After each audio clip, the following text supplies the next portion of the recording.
the go. Police returning fire. Skies are sunny at 72 in the Circle City, a high of 88 today. I'm Jarrett Lewis. Here's what's trending at 9:02. Officers getting shot at this morning on Indy's northeast side.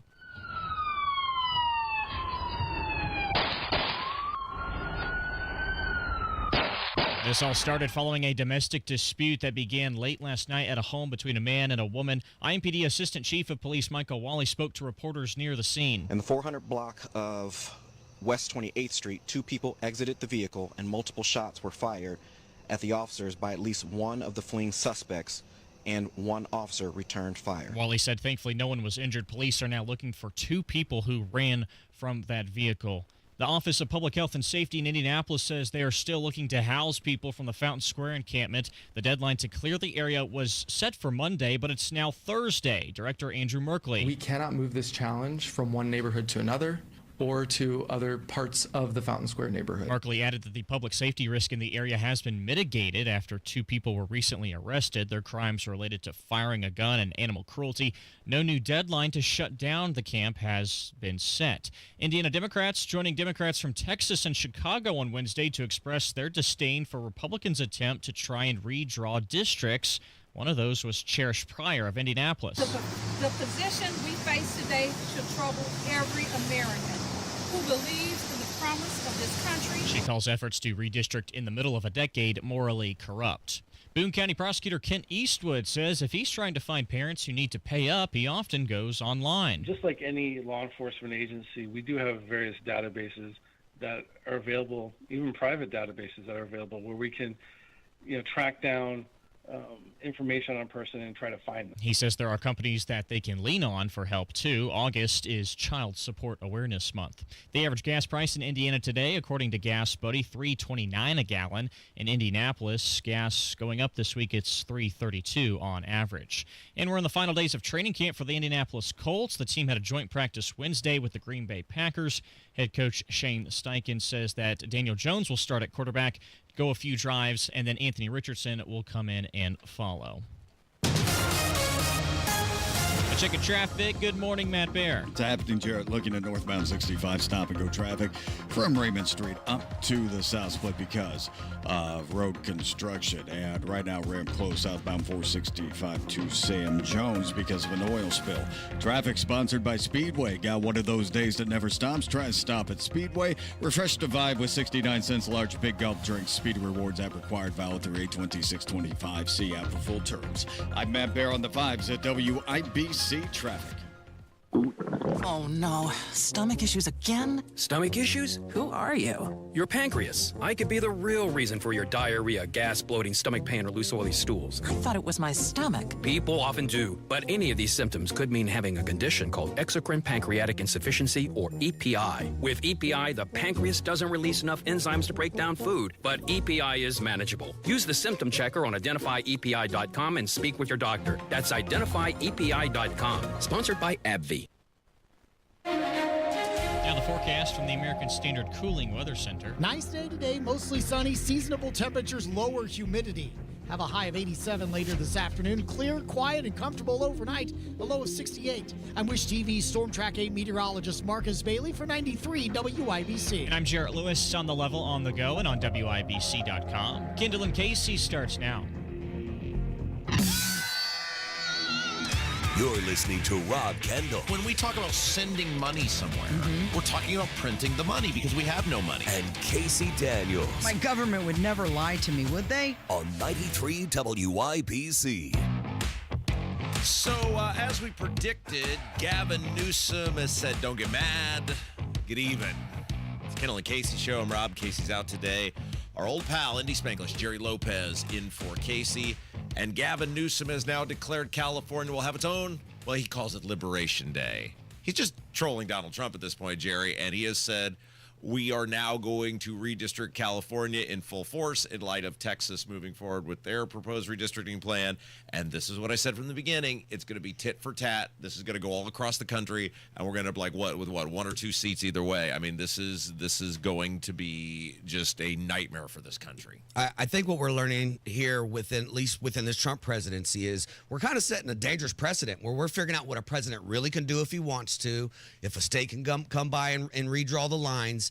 And once one, Donald Trump's going to do it. If we get a Democrat president, he starts turning around. Okay, I'm going to do tariffs. I'm going to do this. I'm going to do that. New states come out. We're going to redraw lines away from the 10-year thing that we've done typically. So it's very dangerous precedent going forward. Yeah, and again, I've heard the argument for the people that, hey, California has so many illegal immigrants that got counted in the census. You've got to do this to offset that.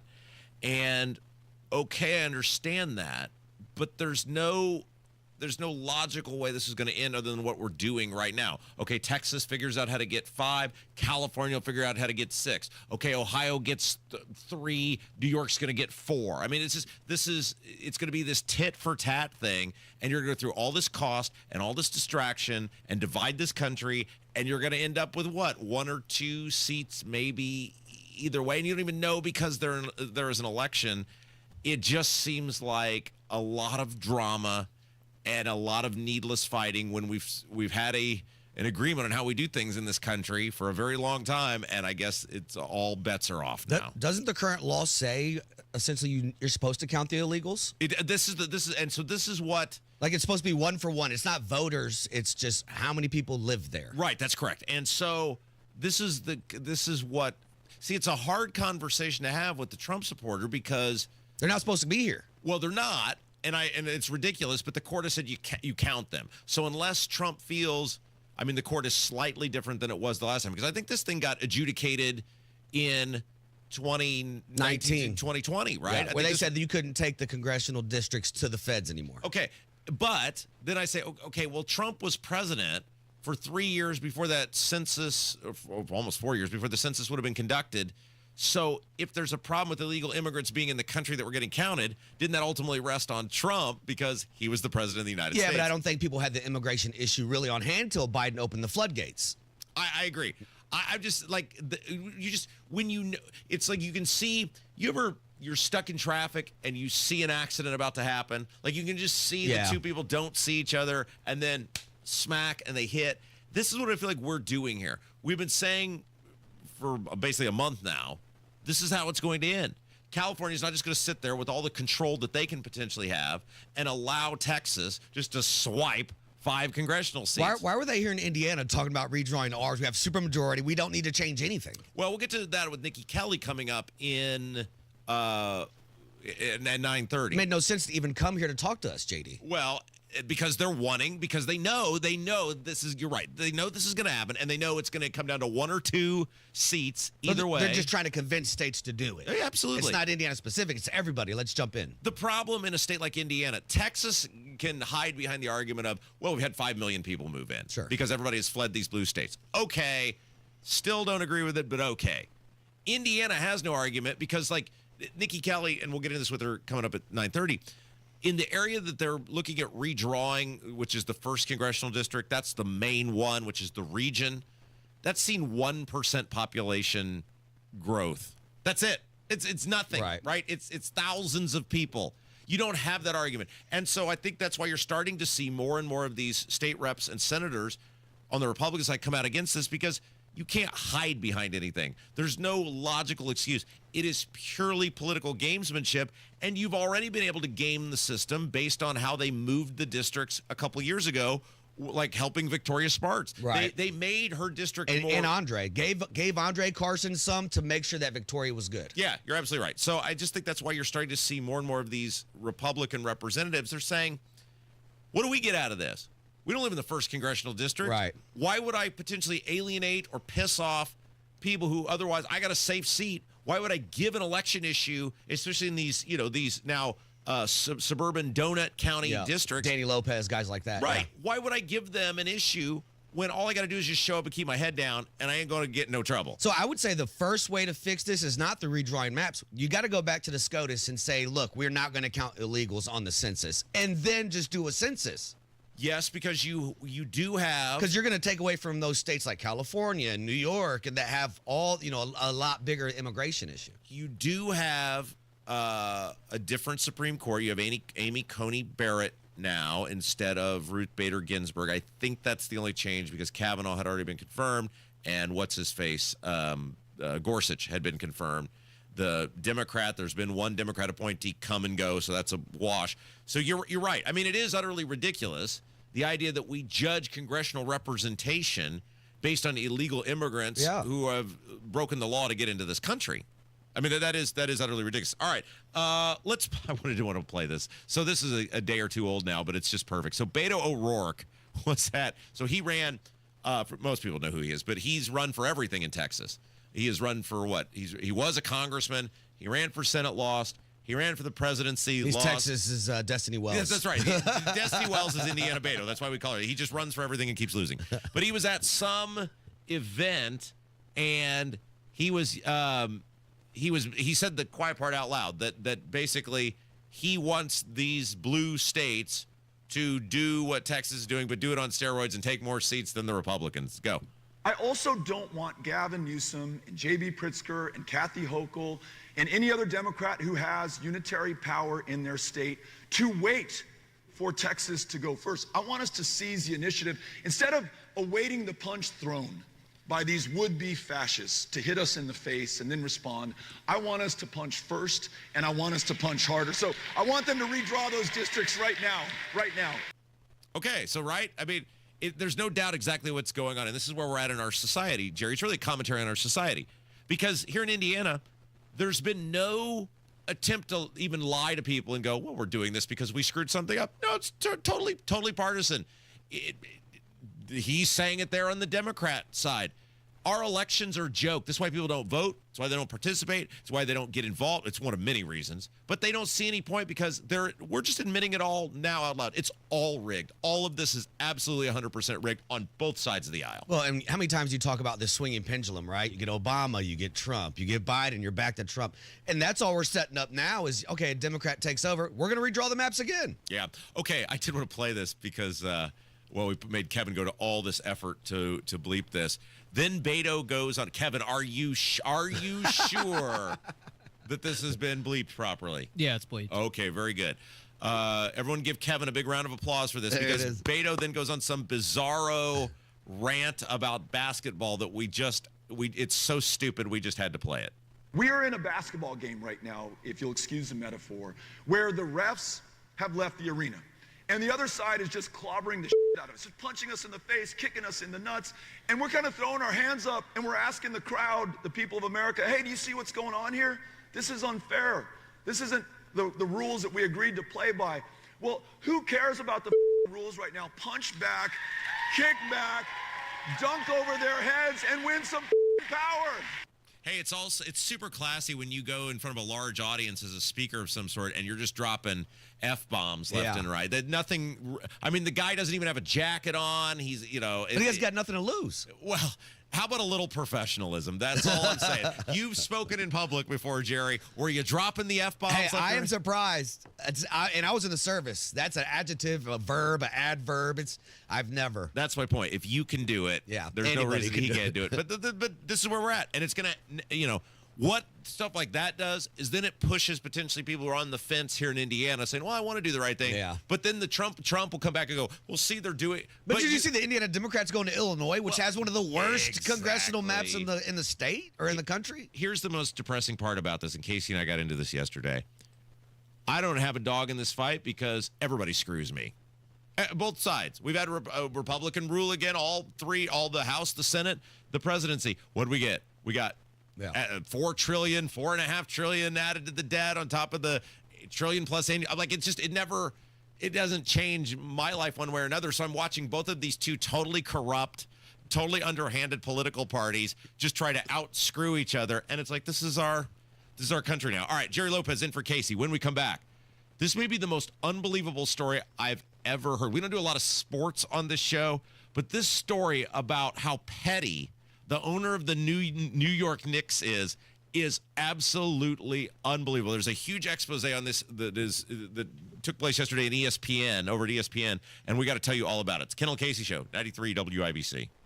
From red carpets to red states, actor Nick Searcy has seen it all. He starred in the FX TV show Justified and movies like The Fugitive and Castaway. But what he saw in Hollywood and Washington, D.C. changed everything. He'll join Tony Katz for one night of unfiltered stories, sharp insight, and a little bourbon on the side. From Hollywood to the heartland. Saturday, August 23rd at West Fork Whiskey Company. Brought to you by Premier Arms and Boer Remodeling. Tickets on sale now at WIPC.com. So do you have more than $200,000 saved for retirement? You could put that money in the stock market, but you have no idea what will happen with it. Or you could make a smarter move and get a 20% upfront bonus and a competitive return that's averaged more than 10% annually over the last 10 years. All right, here's the math. If you invest $200,000, you get an upfront $40,000 bonus. Now that's $240,000. That $240,000 could earn 10% or $24,000 in the first year.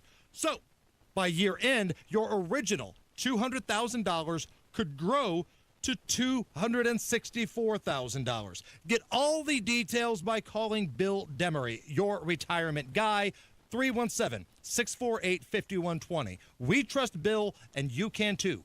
317-648-5120. 317-648-5120. The Indiana State Fair. It is a Hoosier masterpiece, a summer tradition like no other. I love the fair, the food, the concerts, more food, the tap room, the dairy bar. And coming up on August 14th, it's AAA Hoosier Motor Club Day, where AAA Hoosier Motor Club members get in free. AAA Day at the Indiana State Fair. You don't pay admission, just show your AAA card, and you are in for a full day of fun. And also going on right now is your chance to win a free music vacation with AAA's Ultimate Concert Sweepstakes. This includes 2 concert tickets to any Live Nation venue in the United States, plus airfare, hotel, and $200 to spend. Register online or on AAA Hoosier Motor Club's social media page. And if you subscribe to receive AAA Hoosier Motor Club emails, you get 5 additional entries. Visit AAA.com or call 844-GO, AAA GO, or stop by that local AAA office. Hey to all the grown-ups out there.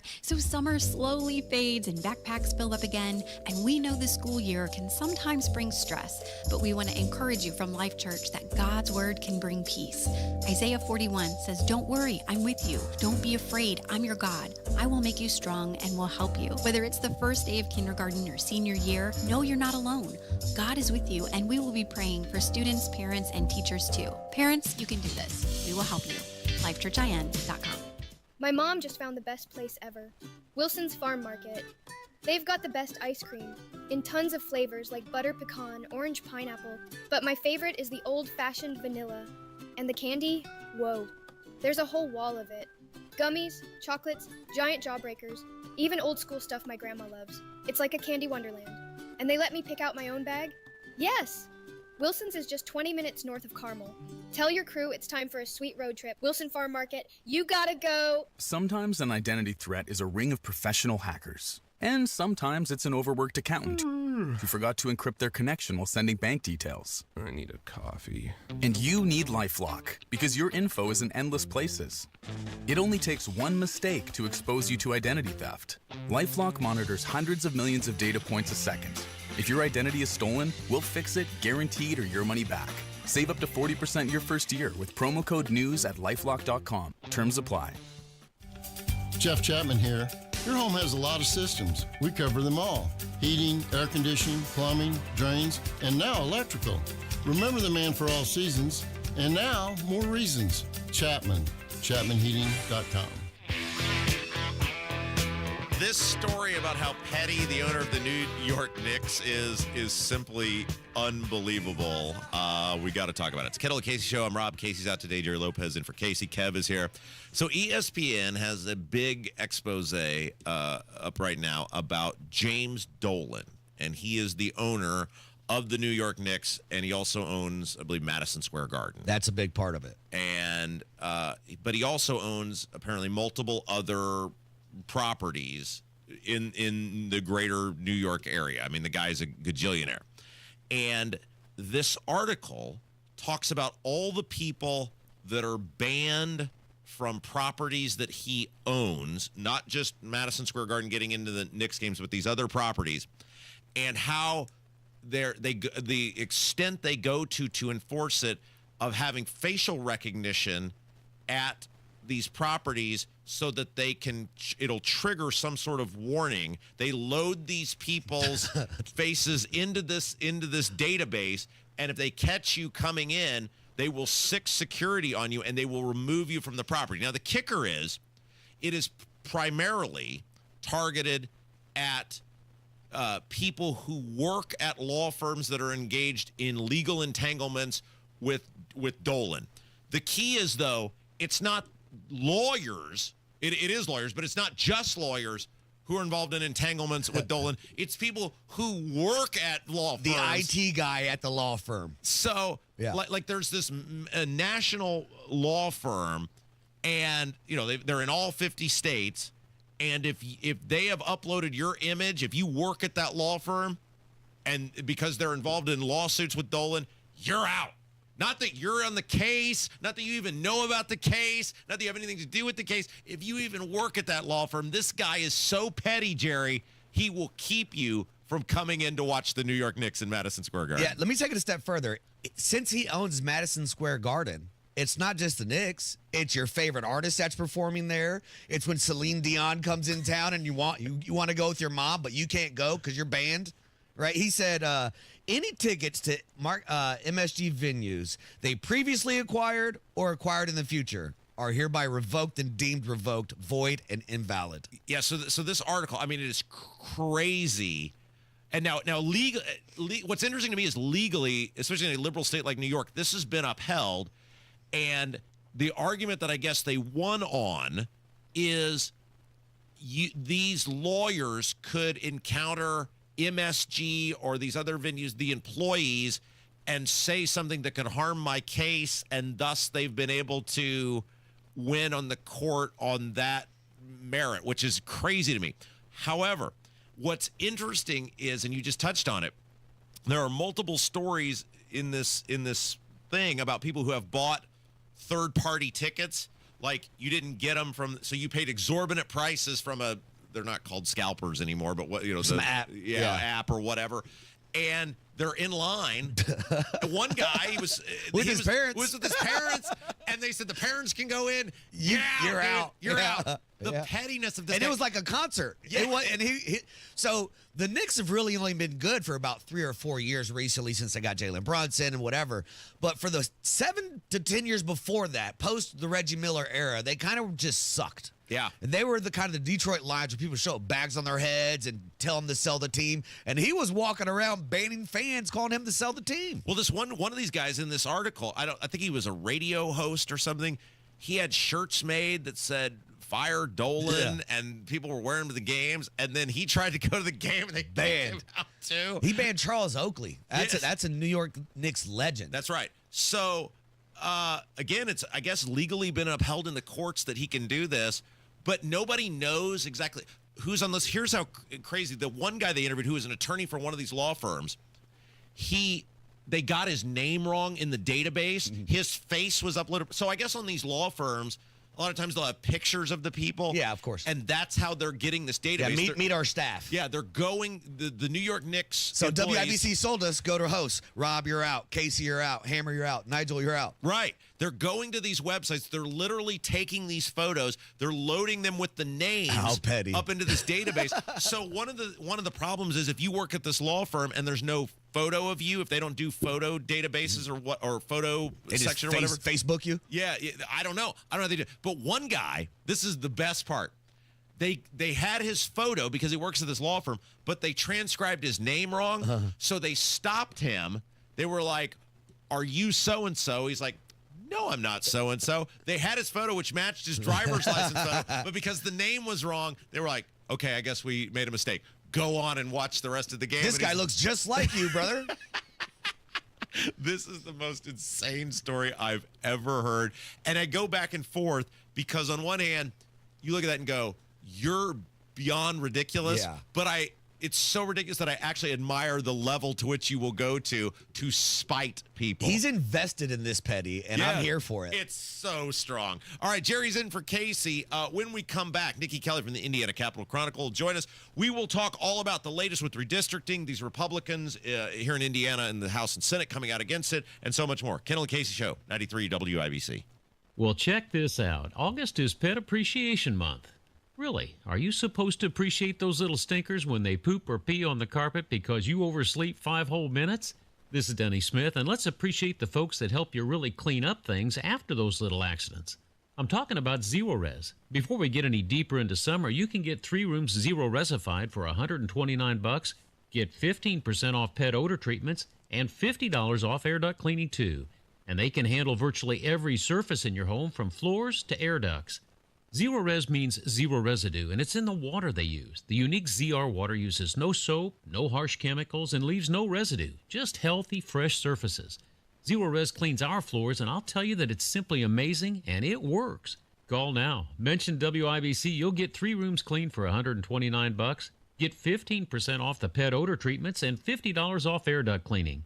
317-388-5141, ZeroResIndy.com. Luxury awaits you at Tom Roush Lincoln and Fishers. Come see the full line of breathtaking Lincoln vehicles at Indiana's premier Lincoln dealership. From the moment you arrive at Tom Roush Lincoln, you'll know you've arrived. Shop over 200 new Lincolns in our state-of-the-art family-owned and operated dealership with no pressure. Just the award-winning service and respect you deserve, plus complimentary pickup and delivery for service. Luxury awaits you at Tom Roush Lincoln and Fishers. Hey, it's Big Joe for Jim's Heating and Air Conditioning, an independent American Standard Platinum customer care dealer. Jim Scott is the owner, and he's ready to take his success into Boone and Hamilton counties. We have a lot of high-quality equipment. We do high-quality jobs. We do our own duct fabrications. We have service contracts. So with the value that we built because of our 5-star rating, the other counties, as much growth as there is, there's just not enough contractors. Jim's Heating and Air Conditioning, 765-601-1461. Jim's is your trusted local independent American Standard Heating and Air Conditioning dealer. The kids are heading back to school, and let's be honest, you're finally getting the house to yourself again, which makes now the perfect time to take care of that roof, siding, or gutters you've been putting off. And Moss Roofing is here to help. Moss Roofing has been helping Central Indiana homeowners for 34 years. They're family-owned, locally rooted, and known for doing things right every single time. Free inspections, honest advice, and top-quality work on roofing, siding, gutters, and windows. They treat your home like it's their own, and they clean up like they were never there. That's why they've got great reviews and a loyal following of happy homeowners. So don't put it off any longer. Let Moss Roofing check your roof, your siding, and your gutters to make sure they're ready for the winter ahead. For your free inspection, call 317-747-3665. Tell them Tony Katz sent you. 317-747-3665. Moss Roofing, 747-3665, or online at Moss, M-O-S-S, mossroofing.com. Your one blood donation can help save the lives of up to 3 people. Give blood through the American Red Cross to help hospital patients. Visit redcrossblood.org today. 93 WIBC Mobile News. On the level, on the go. Previewing their meeting in Alaska. Partly cloudy now, 75 in Indianapolis. The high today will be 88. I'm Jarrett Lewis. It's now 9:30. President Trump is set to meet with Russian President Vladimir Putin tomorrow in Alaska as he continues to push for peace between Russia and Ukraine. But the president warns there will be consequences if Putin does not agree to stop the invasion, which could include sanctions. Treasury Secretary Scott Bessent on Fox Business Mornings with Maria. President Trump's going to go in and, he has a negotiating strategy. He's been putting a lot of the pieces in place over the last couple of weeks and days. So he's going to go in a very strong position. Bessent is also calling on European counterparts to put up or shut up when it comes to putting higher tariffs on China and other countries that buy Russian energy, saying their cooperation will give President Trump maximum leverage. First Lady Melania Trump is threatening to sue former President Joe Biden's son, Hunter. False defamatory, and extremely salacious are the words First Lady Melania Trump's lawyer is using to describe comments made by Hunter Biden in an interview with journalist Andrew Callahan, where Biden alleged Jeffrey Epstein introduced the First Lady to President Trump. Biden also said in the interview the connections between the First Lady and the late convicted sex trafficker were, quote, so wide and deep. In a letter to the former president's son, the First Lady's lawyer threatens to sue if Biden doesn't retract the comments, adding the remarks have caused her to suffer overwhelming financial and reputational harm. Fox's Ryan Schmelz reporting. And Tropical Storm Erin is on track to become the year's first Atlantic hurricane as it makes its way towards North America. It's expected to grow into a hurricane over the next day and into a major hurricane by Sunday. Now your opening bell report on 93 WIBC, brought to you by Absolute Wealth Management. The Dow dropping 170 points so far, 44,922. The S&P 500 is also down 26 points to 6,466. And the NASDAQ is in the red, 114 points to 23,849. I'm Jarrett Lewis on the level, on the go, and at WIBC.com. Hilltop Hideaway, a premier Brown County log cabin on 5 wooded acres, has fall availability. August discounts, too. HilltopHideawayLogCabin.com. Of course I love my parents, I really do, but often felt angry with them because I was always screaming so they could hear me on the telephone. All that has changed thanks to the CapTel phone from Relay, Indiana. We're so much better off because now my parents can read what I'm saying on the CapTel caption telephone. Our conversations are pleasant, because through voice recognition technology, my words appear to them on an easy-to-read screen right on the telephone. Thanks, Relay Indiana. Learn more at RelayIndiana.com. An official message from Medicare. I'm saving money on my Medicare prescriptions. Maybe you can save too. With Medicare's Extra Help program, my premium is zero and my out-of-pocket costs are low. Who should apply? Single people making less than $24,000 a year, or married couples who make less than $32,000. Even if you don't think you qualify, it pays to find out. Go to ssa.gov/extrahelp. Paid for by the U.S. Department of Health and Human Services. Man at the top says it's lonely up there. If it is, man, I don't care. The big White House to the So there are lawmakers left and right, it seems, coming out against the plan to redistrict congressional districts in the state of Indiana. What's exactly going on? Let's get to one of the best. It's Kendall Casey Show. I'm Rob Jerry Lopez in for Casey today. Nikki Kelly from the Indiana Capitol Chronicle joins us now on the WIBC hotline. Nikki Kelly, hello. Good morning. All right, so let's start with what everybody's kind of talking about right now, which is this effort to get some sort of consensus on if there will be a special session on redistricting. You, amongst others, had reported there's starting to be some leaks in the ship, so to speak, some Republican lawmakers coming out against the idea of redistricting. What do we know?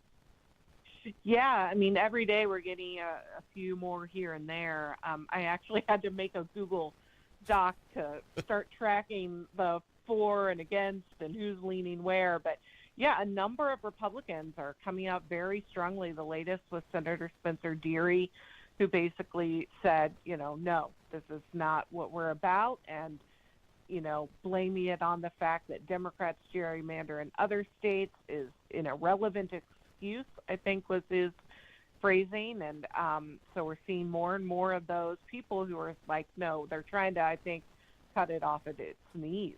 Do you get a sense of what the numbers would have to be for Braun to do this? Like, if he thinks he has the 50+1 or the 25 in the Senate, assuming that Lieutenant Governor would break the tie, would he go with that, or does he want a strong consensus before calling a special session? Yeah, I mean, I think he would need a strong consensus before he would call it. He doesn't want to. He would need the legislative leaders, Senator Bray and Representative Houston, to come to him and say, yep, we've got it easy, because he's not going to call a session and then be embarrassed when he doesn't, get what he wants. Nikki Kelly from the Indiana Capitol Chronicle joins us. We're talking about redistricting and where we may be with that. We were talking with Abdul yesterday, and he kind of agreed with this. It doesn't seem like there's a lot of enthusiasm. The body language certainly didn't appear to be enthusiastic from Rod Bray and Todd Houston, the Speaker of the House and the Pro Tem of the Senate, after that meeting with J.D. Vance. Have you gotten any feel from them on where they are? No, they're like down in a bunker, hiding away. I mean, and I know they're probably having a lot of behind-the-scenes conversations with their members. I know that Speaker Houston, they had a Zoom meeting with the caucus the night of the J.D. Vance meeting, and he was not very committal. It was very short, and he did promise one in-person caucus before any decisions were made. But in the meantime, I mean, reporters are doing what they do, which is starting to call each person and ask how they feel. And even individually, lawmakers are putting their own statements out. And so, I mean, I feel like it's either going to happen quickly or not. Yeah, Braun came. Well, I was going to say, because Braun came out the other day, and you guys had a big story on this, and it was a very weird statement about, we'll see what happens with Texas. And a lot of people were taken aback by that, like, Texas is Texas. We're Indiana. What difference does it make what happens with Texas? This all feels, of course it is, but unlike times where they'll usually give you an excuse, this just seems like they're pretty much like, yeah, this is totally political. Yeah, he actually brought up Texas twice with us when our reporter talked to him. And I think that the basis is like, look, we're not jumping ahead and putting our, basically, throwing ourselves on the grenade first, because unless we get the 5 seats from Texas, the others built up together don't really do a whole lot. And so he was basically saying, we need to see what happens there before we put ourselves on the line. One of the things Abdul was talking about yesterday, and I thought this was interesting, and you can expand on this if you want, is there is some concern that if you do this, you're going to energize people who otherwise might not even vote. They certainly wouldn't be involved. They're going to see this as, for what it is. It's a total partisan play. Is that sort of the leadership's concern? Is it like, look, okay, we get one congressional district. That doesn't really help us because we're not in the U.S. Congress. Like, for them, they got to do all this heavy lifting, and they don't get much of a reward out of it, but there's potential big pitfalls. Yeah, I mean, I think there's 2 different ways it could backfire. One, by even if you draw the map, and there are maps floating around there that are theoretically 9-0 Republican, but if you dilute the others, you're going to end up spending far more money right to protect those seats than you would if you just stuck with the 7-2 or even an 8-1. And if all of the districts are more competitive, you're also going to change the type of candidate you're going to get. You're going to get a more centrist candidate, and I'm not sure some Republicans want that. And then the second issue is the overall backlash from, just energizing a base against you, giving them a real solid, easy to understand issue to come after you on. Nikki Kelly from the Indiana Capitol Chronicle is our guest. Real quick before we move off of this, if you had to guess right now, you're a tea leaf reader. You've been around there a long time. Do you think this will go forward? Gosh, I would say right after the J.D. Vance meeting, I thought, oh, wow, this could really happen. But now I feel like, and I realize it's only been like a week, but a lot can happen in an Indiana week, as they say. And so now I feel like the momentum's going the other way, especially as we see more lawmakers come out expressing, absolute opposition to it. All right. Okay. I need your long-time understanding of Indiana politics and government for this next one, because you guys had a big story yesterday about how reading scores are up. And I told Casey, I said, there's too many of these tests. And I feel like we get conflicting results based on what the test is. Can you tell us what came out yesterday? And are you with me? It seems like we get too many of these. I need one story throughout the course of the year to tell me how we're doing with this stuff. There really are only 2 tests, Rob. There's iLearn, and the problem is it came out a couple weeks ago. So these came out kind of close together, and so I think that's what's happening. iLearn is the overall test, math, science, English, all the grades and how kids are doing overall. And then there's iRead, which is just 3rd graders, although now 2nd graders can take it early. But it's just supposed to be flat, can you read? And if not, a couple years ago, lawmakers basically put the hammer down and said, if not, we're not going to let you move on to 4th grade. Like, too many kids are moving on to 4th grade without basic reading proficiency. So those are really the only 2 tests the state does. So just imagine that. It just seems like there's always stories coming out about how people did, but you're saying in my mind, because they're so close together, that's why it's overloading my brain. I think so. Very good. All right. So can you? So the reading, the reading for just third graders, is positive. Yes, and that's because lawmakers threw the kitchen sink at it. Our numbers were absolutely dismal. We had just so many kids not passing. So they did a couple things. They introduced something called Science of Reading, which is a different teaching technique for reading. They put a lot of money into remediation for reading. We also got a Lilly grant that helped with that. And look, we put a lot of focus and emphasis and money on it, and boom, we saw a huge improvement in 1 year. So let's go back to the other test. That is for all the kids, correct? The iLearn? Correct. And can you compare the results with that? Like, were they as positive? Was there the sort of growth in those that we saw in just reading? Yeah, no. iLearn, and iLearn is so segmented. It's like each grade, you might have seen improvement in math in 8th graders, but not in, 10th grade science. Or, there's so many different parts of iLearn that it's hard to just have a collective, here's how they did, because of so many different grades. iLearn has been very incrementally improving for the last couple of years. Not quite status quo, but incremental. That's interesting. So, it's sort of this thing like, hey, if you just focus on one thing, which clearly they've done an immense focus on young kids being able to read better and putting emphasis on the public education system, making sure that they can, you can get some tangible results, but you can't throw money at everything all the time. Well, true. Yeah. I mean, there's obviously a lot of money in our educational system, but, in at least reading and how they approached that, and it involved multiple tests.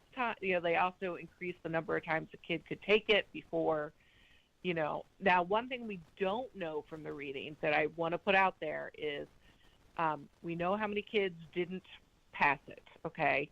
It's like 10,000 kids. And so now what's going to happen is they have to give good cause exemptions. There are certain exemptions that the legislature has said, these are good cause exemptions, that they get to move on to the 4th grade even though they didn't pass this. The majority of those are going to be kids, special education kids with IEPs. But in the past, there would be a bunch of good cause exemptions. There would still be thousands of kids who didn't have an exemption, and they still moved them forward. So according to the Department of Education, we're not going to know the actual retention numbers until October. So... Well, very good. We'll look forward to you coming back in October and telling us all about that uplifting news. She is one of the best in the business. IndianaCapitalChronicle.com. Nikki Kelly, thank you. No problem. It's Kendall Casey Show, 93 WIBC. Hammer and Nigel Show. This afternoon, we are celebrating our 2000th Hammer and Nigel Show. Nigel's been here for at least 300 of them, so we're going to have a good time this afternoon. Your future holds so much potential. The question is, are you planting the right seeds today to make it flourish? At Howard Bailey Financial, we strive to help you create a retirement plan that can adapt to your evolving needs, offering guidance to bring you clarity, confidence, and purpose along the way. Whether you're just beginning or refining your financial strategy, we're here to support you. Let's grow something lasting together. Text GROW to 888-262-1104 to start planning for your future full of possibility. That's GROW to 888-262-1104. Take the first step today. Howard Bailey Securities, LLC is an independent financial services firm and uses a variety of different investment strategies. Please see disclosures at howardbailey.com.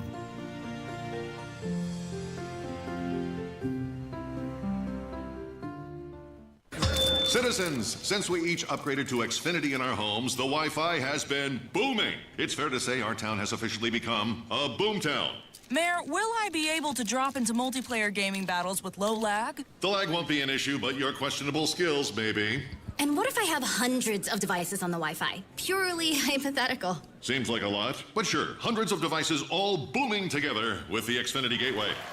Yes, friends and neighbors, with Xfinity, the Wi-Fi is booming. The Wi-Fi isn't the only thing that's booming. Now get the most reliable Wi-Fi and our best-in-class equipment for one consistent price for 5 years guaranteed. All in. Plus, get unlimited data included and no annual contract. All with the 5-year price guarantee from Xfinity. Visit Xfinity.com, call 1-800-XFINITY, or visit a store today. Restrictions apply. Not available in all areas. New residential customers only. Select plans only. Xfinity Gateway with X5 Complete required for unlimited data except in certain areas. Most reliable Wi-Fi based on Open Signal Awards USA. Fixed Broadband Experience Report, August 2024. Actual speeds vary.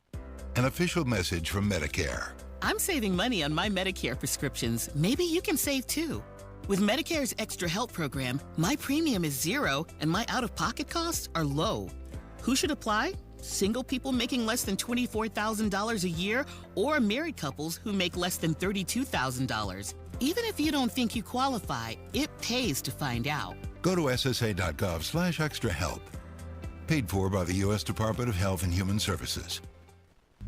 An official message from Medicare.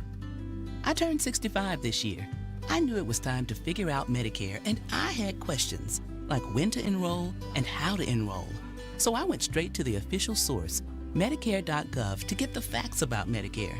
I found answers to all my questions, and I'm ready to get started. And so can you.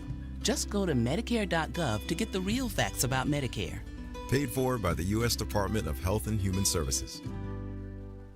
David was in big trouble with the IRS. At first, I didn't owe that much, but after this year, it was out of control. Then David called Get a Tax Lawyer. Right away, they were like, oh yeah, looks like you're qualified to save. Get a Tax Lawyer went to work. Should have called way sooner. Get a Tax Lawyer has helped thousands like David fight the IRS and get a fresh start. Call 800-745-3070. That's 800-745-3070. Politics, punchlines, and pure WIBC. The Mashup Podcast pulls the day's best moments from Tony Katz, Kendall and Casey, Hammer and Nigel, and drops them in one place. New episodes each weekday. Search WIBC Mashup wherever you get your podcasts. The Colts are worth a lot of money, and this should really make you angry. It's the Kendall and Casey Show. I'm Rob. Casey's out today. Jerry Lopez, Indy Spanglish on Twitter for Casey. So IndyStar has a new article out that, according to Sportico, they have released the valuations of the NFL teams. They do this for all the major sports franchises. And the Colts valuation has risen, according to Sportico, by 15% in 1 year. Now think about like how your stock portfolio is doing. Probably not going up 15% year over year. The actual valuation, Jerry, $5.72 billion. That's a big chunk of change. But you think about the cost of tickets, the cost of food, the cost of all these things go into this, right? What I envisioned, and I hope it doesn't happen here in Indianapolis, but if you look at a lot of these other teams, whether it's the Dallas Cowboys or Chicago Bears now moving, talk about moving. Yeah, Arlington Heights. The Patriots, right? These owners now want to buy the property.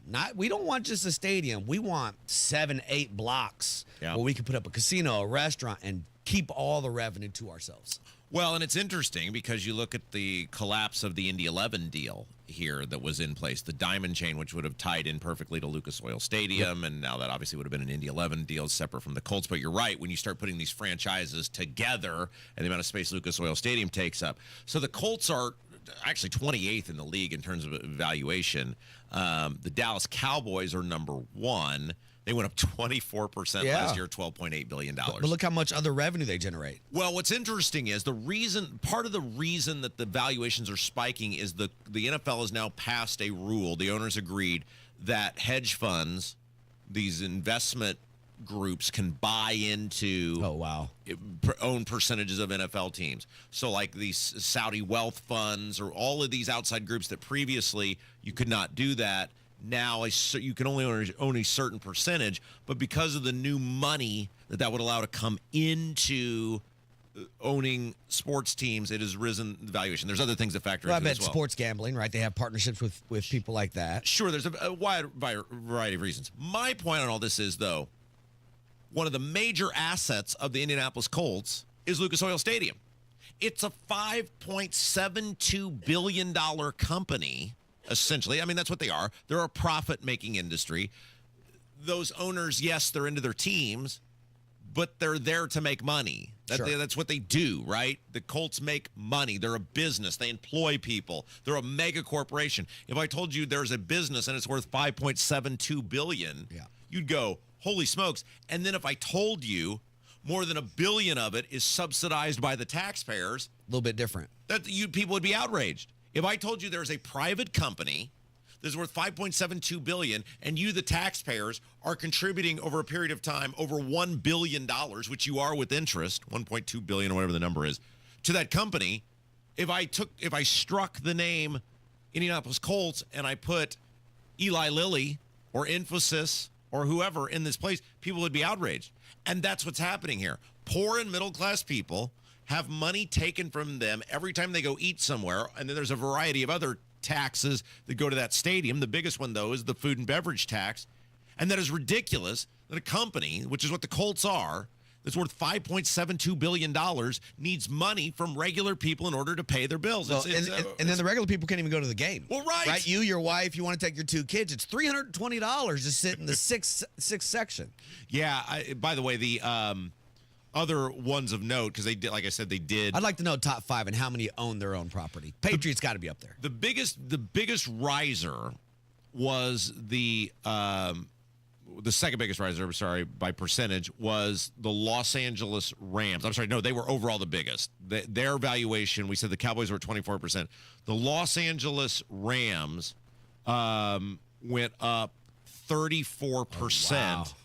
Up to $10.43 billion, as did the New York Giants, $10.25 billion, 34%. So you're right, Jerry. They sell pro sports as the idea of community, right? Because for a long time, for decades, for generations, pro sports was the idea of community. The hometown team, everybody goes. This is not that. When you couple what you're talking about with the gobbling up of real estate, we've seen this with the Chicago Cubs and the properties around Wrigley Field. They're selling you the idea that they're invested in you when the reality is you're invested in them. Yep. It does not come back because there's no reason if the Colts were invested in the city of Indianapolis that with a straight face, they would continue to take money from people who, in many cases, it's a huge issue, right? I mean, 1% food and beverage tax may not sound like a lot, but if you're a person on a fixed income, it is, and especially if you don't live in Indianapolis. What's 1% for 60,000 fans? Right. Well, exactly. If you live outside of the city of Indianapolis, there is zero reason, zero, zip, zilch, nothing, Nathan, nada, that if you live in Greenwood or you live in Brownsburg or you live in Fishers, that you're paying for that stadium. People are not staying in droves at hotels in Fishers or in Greenwood. I'm not saying there are some people who may do that, but the investment in versus the revenue back. That's a horrible business plan, and we are subsidizing. They're taking money from us to subsidize the Indianapolis Colts that are worth. Oh yeah, I do have the list right here. Are you ready for the list? Ready. Okay. Dallas Cowboys are 1, $12.8 billion. Rams are 2, $10.43 billion. Giants 3, $10.25 billion. All right, can you guess the next 2? Can you round out the top 5 now that you know the top 3? I'm surprised the Patriots aren't up there. They own that whole area. Well, I'm asking you, who are 4 So and 5? I would say Patriots would be 4. Okay, you are correct. And 5 would be another team that maybe the Bears.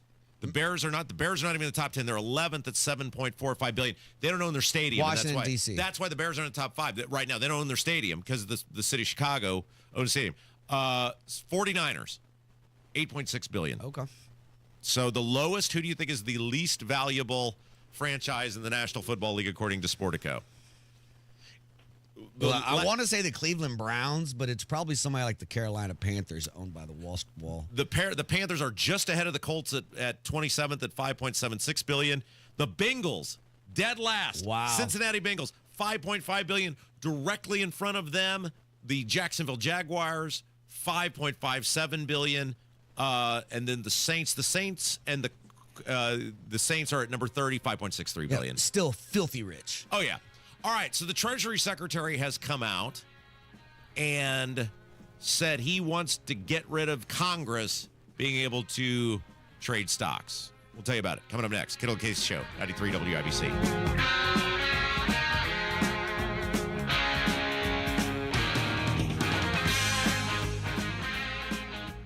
Christine said, I highly recommend this company. They did my garage floor and I absolutely love it. I'm planning on having them do my patio in the spring. Don't wait. Call them today, 317-751-9070. That's the number for Galaxy Concrete Coating. They can turn any concrete surface into a much better space. Find them online, galaxyconcretecoatings.com, or call them 317-751-9070.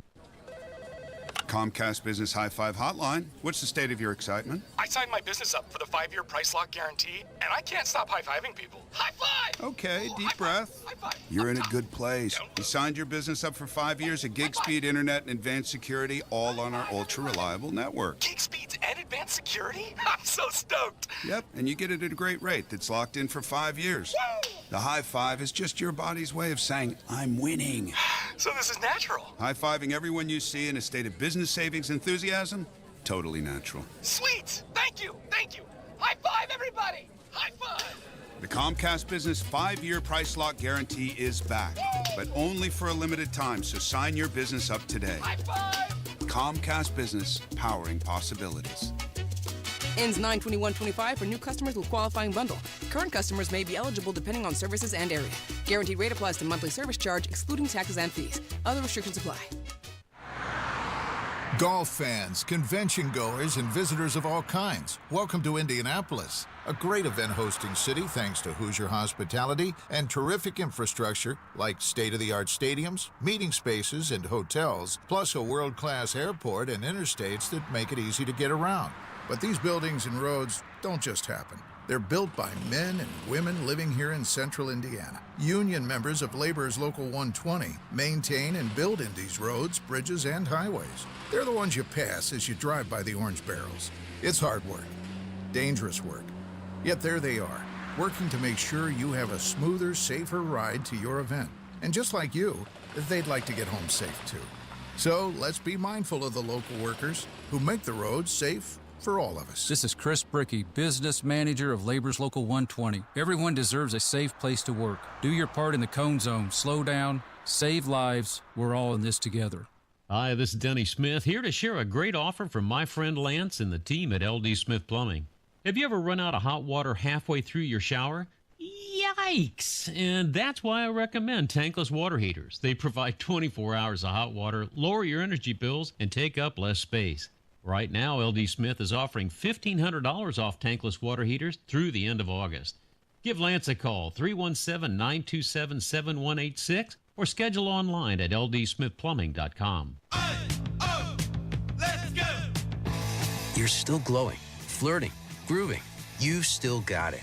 But your immune system weakens as you age, making it harder to fight flu, pneumococcal pneumonia, RSV, and COVID-19. Vaccines are a key part of any health routine and help strengthen your immune response. Ask your doctor or pharmacist which vaccines you need. Schedule in minutes at vaxassist.com. Sponsored by Pfizer.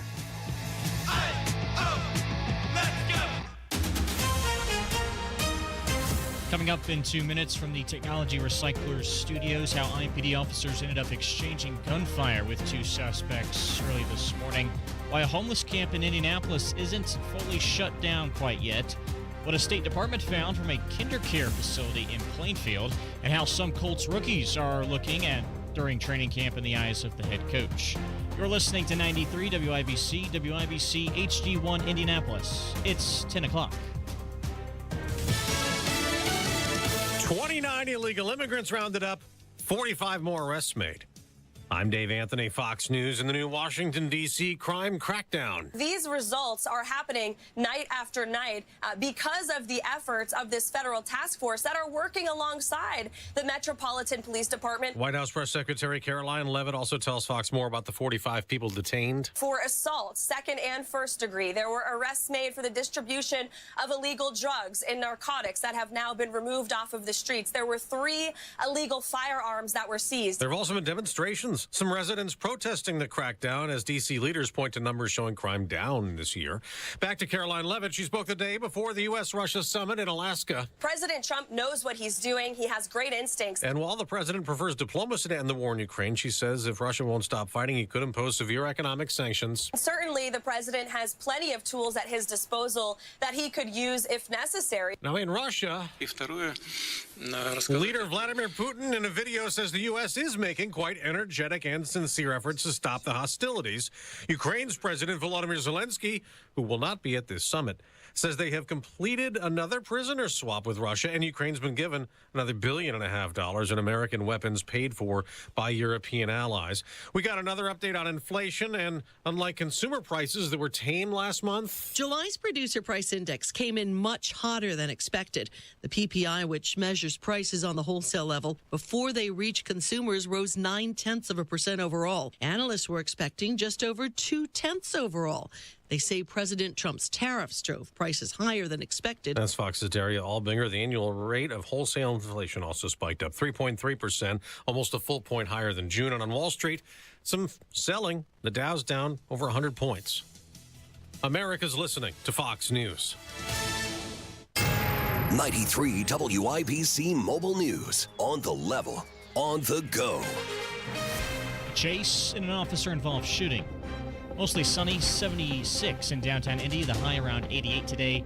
No rain in the forecast. I'm Jarrett Lewis. Here's what's trending at 10:02. A domestic dispute ending in a car chase and gunfire involving Indianapolis police. Ryan Hedrick reports on the police chief's response. We have vehicle chases, we have foot chases because people fail to comply with lawful orders. That's Indianapolis Police Chief Chris Bailey explaining to reporters early Thursday morning that his officers were shot at by at least one person who was wanted for a domestic incident that happened Wednesday night. Another reminder of the dangers that our officers put themselves in voluntarily on behalf of our community. We should all be very thankful and grateful. Fortunately, nobody was injured. Ryan Hedrick, 93 WIBC Mobile News. The Indianapolis Office of Public Health and Safety is extending the deadline to clear the homeless encampment located in Fountain Square. Director Andrew Merkley says city leaders are still looking for alternative solutions on housing people from that camp. When you look at the amount of funding that we've committed or contributed already to solving for homelessness, I think it's quite clear that the administration is devoted. The original deadline was set for Monday. Merkley did not give a new deadline date, but said updates will be provided about the area in the coming days. Boone County Prosecutor Kent Eastwood says his office provides lots of free services, one of which is locating parents. The issue is getting the money from the parent that owes the money. That typically is where we run into problems. With many parents having to pick up side hustles into today's economy, that can create another hurdle. August is Child Support Awareness Month. The Indiana Department of Family and Social Services Administration is finding multiple health and safety violations at a KinderCare location in Plainfield. The FSSA's report cites issues including caregiver inattentiveness and a failure to report alleged abuse complaints. In response, KinderCare says it has placed 2 staff members on leave, launched an investigation, and is retraining its team. And joint practices with the Green Bay Packers this week will put a cap on training camp for 2025.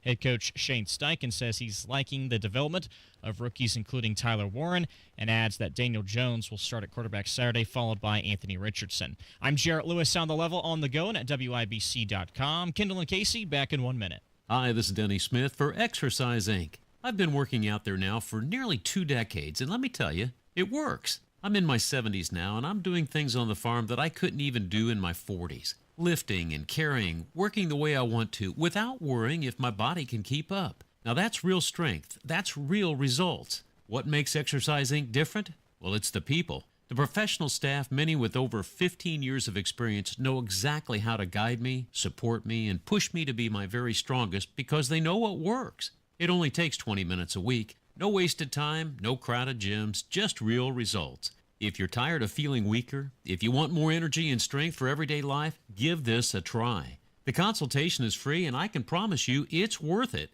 Exercise Inc. It's helped me stay strong for nearly 20 years. They can help you too. Go to exerciseinc.com today to sign up. They've got locations in Avon, Brownsburg, Zionsville, and Greenwood, and in Fishers too. That's exerciseinc.com.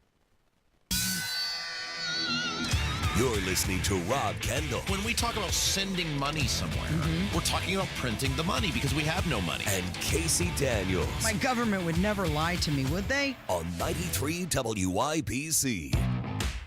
There is new polling out on Donald Trump, and it is not great just about anywhere. Let's get into it. It's Kendall and Casey show. I'm Rob. Casey's out today. Jerry Lopez, Indy Spanglish on Twitter, in for Casey. Kevin is here.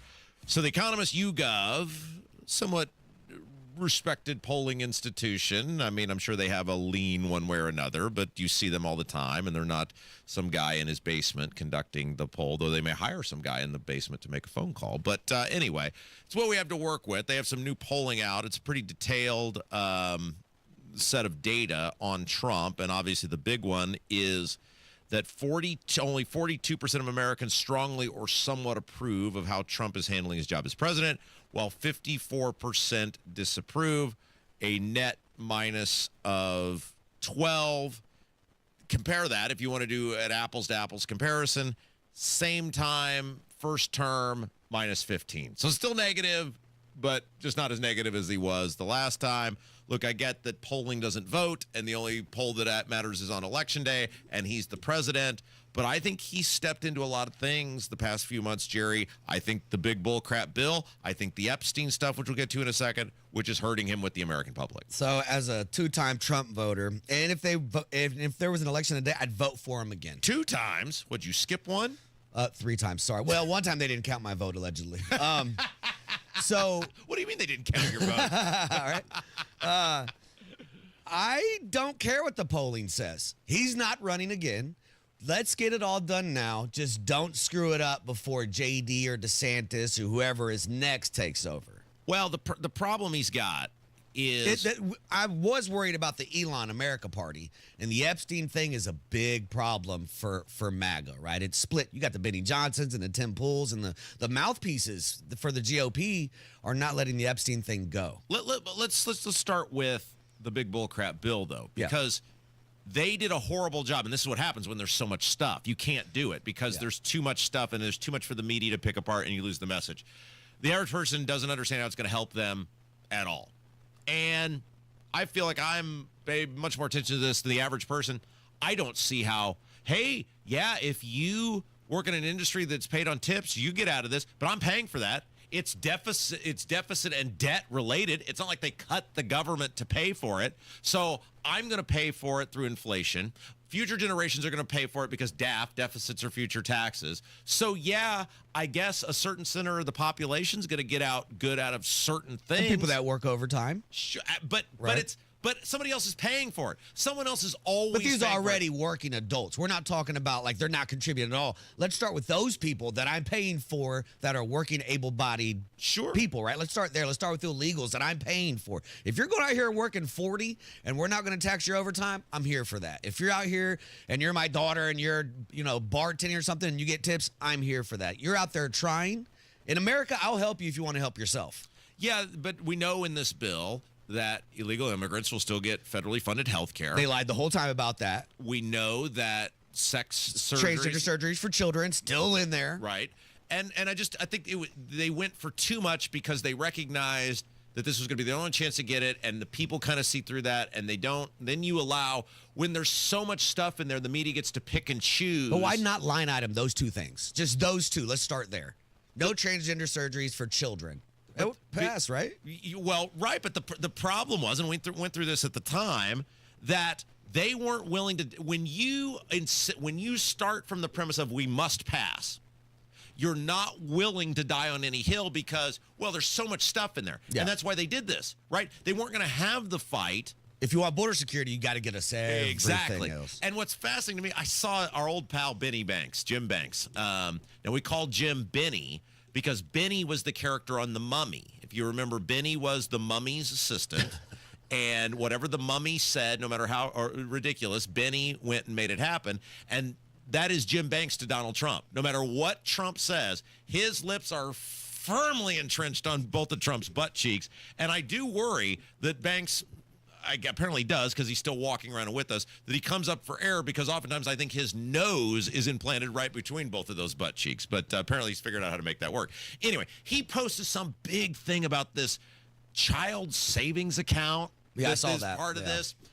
And it's this, I mean, it's like multi-paragraphs. He's writing a Dickens novel about this, and I'm reading it. And finally I realized, so what you're saying is you just extended the child tax credit by $1,000 to people who have kids between January 1 of 25 and the end of 28. Yeah, you could have just said that, but that's not nearly as bullcrap or as sexy as what you posted. Oh, by the way, those kids got to wait 18 years to get it, too. Right. So because if you just said we extended the child tax credit to newborns, that doesn't get you headlines, but you can make this big Trump savings account, which means nothing. It means absolutely nothing. The child tax credit would have been better because they get it right now. Yep. You're making people wait 18 years to get this thing, except the money to pay for it goes out. So Comes now. Take it out now. The debts, adding to the debt, the deficit, it's happening right now, except people got to wait 18 years to cash in on it. And I just thought that was the perfect example of what I'm talking about here, where these politicians spin and they deceive and they bloviate. And it's like, at the end of the day, I think one of the major reasons people are unhappy with Trump is they do not like that bill. Another reason, you hit on it, is Epstein. And this is fascinating in this poll. They asked the question about whether Donald Trump knew some or a lot about Jeffrey Epstein's sex crimes. And this is what's interesting. Before investigations began. That's what's interesting. Not after the fact. Not is he covering something up because it's Mossad or whatever. Did he know before the investigations began? Among U.S. adults, 71% say he knew a lot or some. That is fascinating to me. And I don't know how you're going to undo that or come back from that if 71% of the public think you knew a lot or some about Jeffrey Epstein's sex crimes before the investigation. I mean, in 2006, there was a Florida grand jury that was investigating Epstein for trafficking and things like that. So that was 20 years ago. If you even hung out with Epstein after that, what are you doing? Yeah, I don't. That's a really But it big goes one. back to, like, remember day one with Cash Patel and Bongino and Pam Bondi, and day one Epstein, and the files are on my desk, and the influencer little folders they gave everybody, and now all of a sudden there's nothing. You are ruined. Either you knew there was nothing to begin with and you took advantage of everybody, or you're covering for someone. Trump's net approval of handling the Epstein investigation is now minus 39. Yeah. And I'm in that category. I mean, among Republicans, you can only get plus 14 among Republicans. He's totally underwater with the independents. He's 39 now as a collective, and 82 with Democrats. You take that out, and plus 14 with the. I mean, he has so bungled this the release of information and people. It comes off like you're hiding something. Yeah. And when people think you're hiding something, especially something of this magnitude, We think you're involved. Yeah. So he's got a major problem with that because I don't know how he's going to get out of that now, and until he can figure that out, I don't think he's going to be able to fix that approval rating. All right. So Scott Bessent is the Treasury Secretary, and he was on, who was this yesterday? Was this Fox News? It was one of them. MSNBC, doesn't matter. Anyway, he was on one of these shows, and he was talking about how he is going to push to ban single stock trading in Congress. Take a listen to this. I am going to start pushing for its single stock trading ban because it is the credibility of the House and the Senate that you look at some of these eye-popping returns, whether it's Representative Pelosi, Senator Wyden.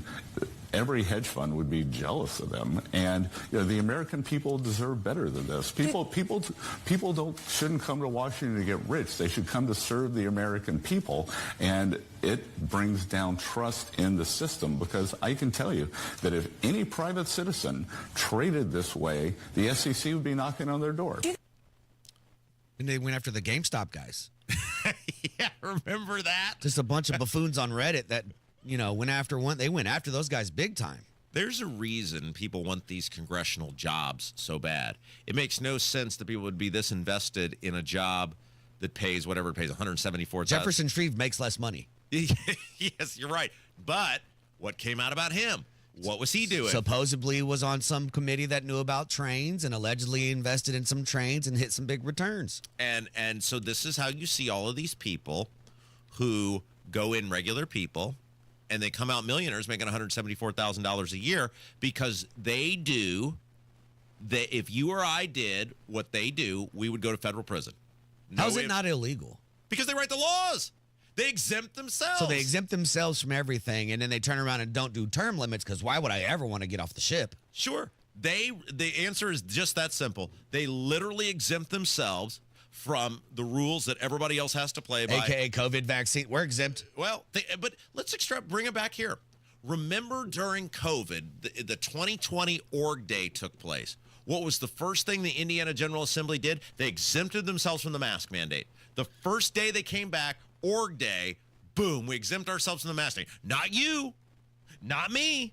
They exempted themselves from the mask mandate. These people do this at all levels of government on a variety of different ways where they treat themselves special, they carve out special rules, and in the case of the Congress, there's so much money to be made because they have all the insider information to be able to make all the money. All right, Jerry Lopez in for Casey today. When we come back, 2 pieces of audio. J.D. Vance has some great parenting advice for me. And Chris Cuomo, Kev, you'll want to pay attention to this. He predicts Rogan might be in trouble. It's Kendall and Casey Show, 93 WIBC. Sun's up, the coffee is brewing, and Tony Katz is your morning information barista. Tony Katz, good to be with you. Clarity. We're not interested in having this debate. We're only interested in honestly addressing the issue. Context. We should not present this in any other light. The objective is the destruction of Western civilization. And a little caffeine. Only the Constitution should rule. Tony Katz in the Morning News. Weekdays 6 till 9 on 93 WIBC. So do you have more than $200,000 saved for retirement? You could put that money in the stock market, but you have no idea what will happen with it. Or you could make a smarter move and get a 20% upfront bonus and a competitive return that's averaged more than 10% annually over the last 10 years. All right, here's the math. If you invest $200,000, you get an upfront $40,000 bonus. Now that's $240,000. That $240,000 could earn 10% or $24,000 in the first year. So by year end, your original $200,000 could grow to $264,000. Get all the details by calling Bill Demery, your retirement guy, 317-648-5120. We trust Bill, and you can too. 317-648-5120. 317-648-5120. Pat Sullivan here with an offer from my friends at Hope Plumbing, Heating, and Cooling that you don't want to miss. For a limited time, Hope Plumbing will buy back your old air conditioning unit for up to $1,500 with the purchase of a complete heating and cooling system. It's time to call them if you're hot. Don't wait for the next heat wave to be caught sweating at home. Act now before the offer ends. Stay cool and call Hope Plumbing, Heating, and Cooling today at 641-HOPE. That's 641-HOPE. Hello, I'm Joe Cordell, founder of Cordell & Cordell. Divorce is complicated, especially when your small business or professional practice is involved. At Cordell & Cordell, we understand that these assets raise unique valuation and allocation issues. For 35 years, we've helped doctors, lawyers, and small business owners navigate divorce with confidence. Call us at Cordell & Cordell. Let me tell you, I understand on a personal level, your business is much more than a job. It's your legacy. 101 West Ohio, Indianapolis. CordellCordell.com. Call today or go to bwindow.com and receive up to 50% off plus a free patio door. Because at B-Window, we mean business. So J.D. Vance has some parenting advice. Lopez, you span the gauntlet on kids. Yeah, I got them of all ages. Yeah, boys and girls. What's your arc? So my oldest is 23. My youngest will be 5 in August. Will be 5. Okay. So this is J.D. Vance also has multiple kids. One of them, I believe, is 3 years old now. And I have a 2-year-old. And so he was doing an interview with someone, and he was asked about parenting and about dealing with his kids and when his kids misbehave in public versus how his wife handles it versus how he handles it. Take a listen to this. So how do you handle a toddler tantrum in a public place? Ush and I handle it very differently. So it's crazy. In airports, people would always come up to her. Like, we had this woman come up to her a couple years ago and say, I'm like a child therapist, and the way that you interact with your son is so amazing, and like praising her. And I'm like, it is amazing. She's super patient. She'll try to reason with them. Yeah.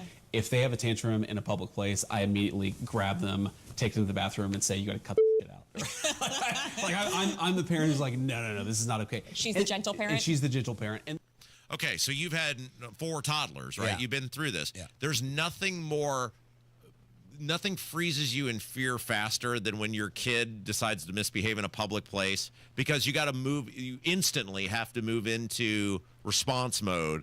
And how am I going to deal with this? And they're big enough to know they can do damage. And they're also like, my kid is super smart. She knows there's a limit to which she can be punished, and it's a risk versus reward thing. And what sort of parent were you with your toddler kids when they would misbehave in public? I think at least initially I was I was a young dad. I was in the service. I was very black or white. I was probably more of the JD Vance type.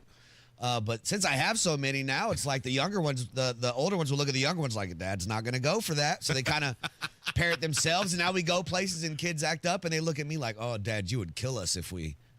Yeah, I'm not the kinder, gentler parent. I'm the one that looks at you like, you better stop right now. Yeah, which is weird because you're such a nice guy. Yeah, it's because I yell at my kids. Yeah, it's parenting is wild because you never appreciate it until you've been through it. Yeah. You never appreciate the thing that I have found in it. It's like, well, duh, every time I go through this.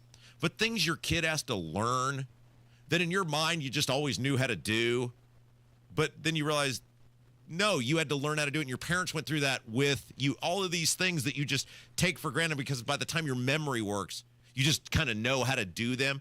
Like things like eating, like potty training, like how much food can you put in your mouth? Yeah, don't eat the penny. Every day it's something new. Like when we go to the I call it the baby playground over by the elementary school, and I just have to be cognizant of like rocks, little rocks that are on the ground. I have to look around for those, and I have to get those up because you will take them and put them in your mouth. And then once it's in their mouth, it's fun and games to them, but it's like, hey, not fun. Yep. You're really stressing me out. Get that rock out of your mouth. Just little things you never process.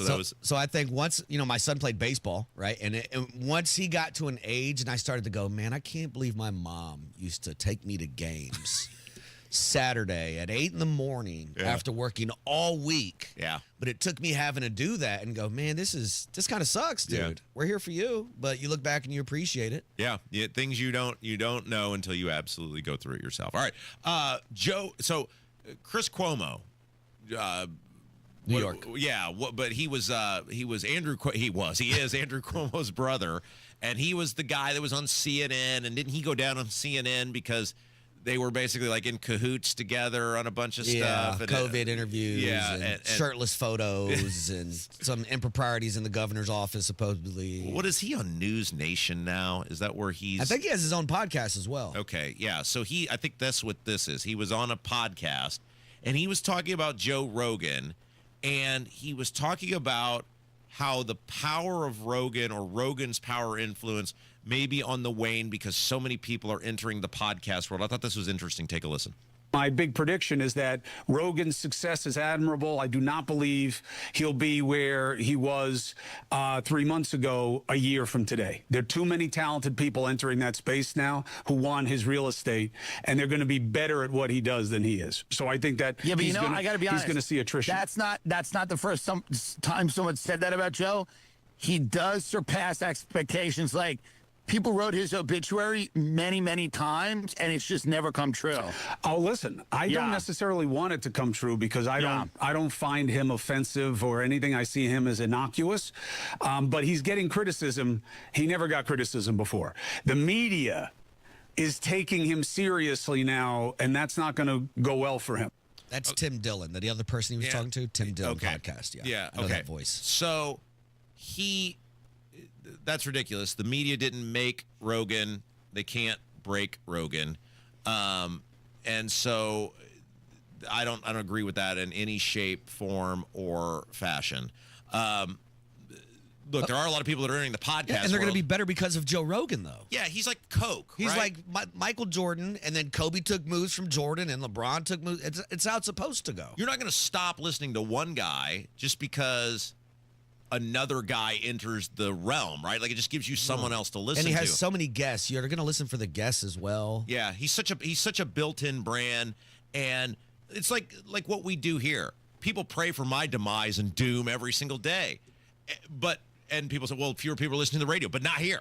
Not this radio station, not across the board. Why? Because we give people something they can't get anywhere else. We give them a compelling reason to listen every single day. Now, look, every person who's ever entered radio other than basically Rush Limbaugh, there is an expire date where you are told your services are no longer needed.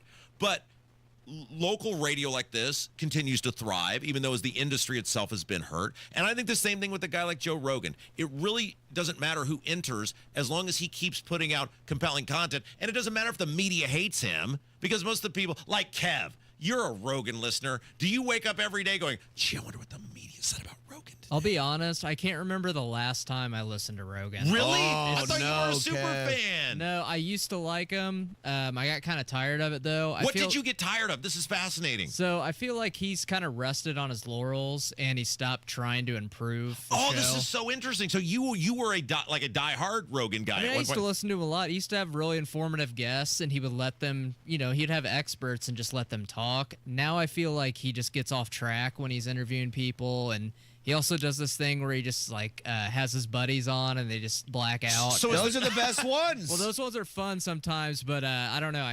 I kind of miss the old. So as a Rogan listener, I'm looking at this as an outsider. We just play the clips and stuff. I don't listen to the whole podcast. Is there merit to what Cuomo's saying? Do you think that he will be on the decline over the next year? Yeah, I feel like he kind of peaked, and I don't know. Maybe it was like 2018 or 2019 around that time. I feel like he's kind of on the. So who has replaced Rogan for you? I listen to. There's a few podcasts. I mean, there's one called Modern Wisdom. That seems perfect for you, Kevin. Modern Wisdom. Okay, I'm a wise man. That's super interesting how we as just outsiders, casual people look at it. I go for the guests. So like Joey Diaz would be one of those guys. Just a comedian. They just go on there and roast each other. I think those are the best ones. But when he has Elon or some guy that's talking about ancient aliens or civilizations or stuff like that, I'll watch those. But I don't go to watch every one. Well, let me be very specific to our audience. I will never, and I mean ever, lose the fire and hatred that I have for the people down the street from us. Let's go to break. It's the Kendall and Casey Show. Hey, real quick, when we come back, it is the 50th anniversary of one of the great rock albums of all time, an album that has spanned the times, and the author of a new book about that will join us next. Kendall and Casey Show, 93 WIBC. Without an Advent clinic nearby, people suffering needlessly from chronic nasal congestion and sinus infections would be stuck with either Band-Aid or Sledgehammer solutions. Band-Aids are pills or nasal sprays, and they're not true solutions. Surgery is a sledgehammer, and that's what we're trying to avoid. Because most people don't need surgery for nose and sinus issues, nor do they want a 14-day recovery. Our unique Advent approach can, in 20 minutes in our office, open your blocked nose for good, with only 1-day recovery. I'm Advent founder Dr. Kandula. Outside of Advent's four walls, invasive surgery is what they'll recommend. But here you will find effective and convenient in-office solutions to help you stop the need for Band-Aids and avoid the sledgehammer. Go to adventknows.com to schedule your appointment, because Advent knows when you breathe well, you live better. Most insurance accepted.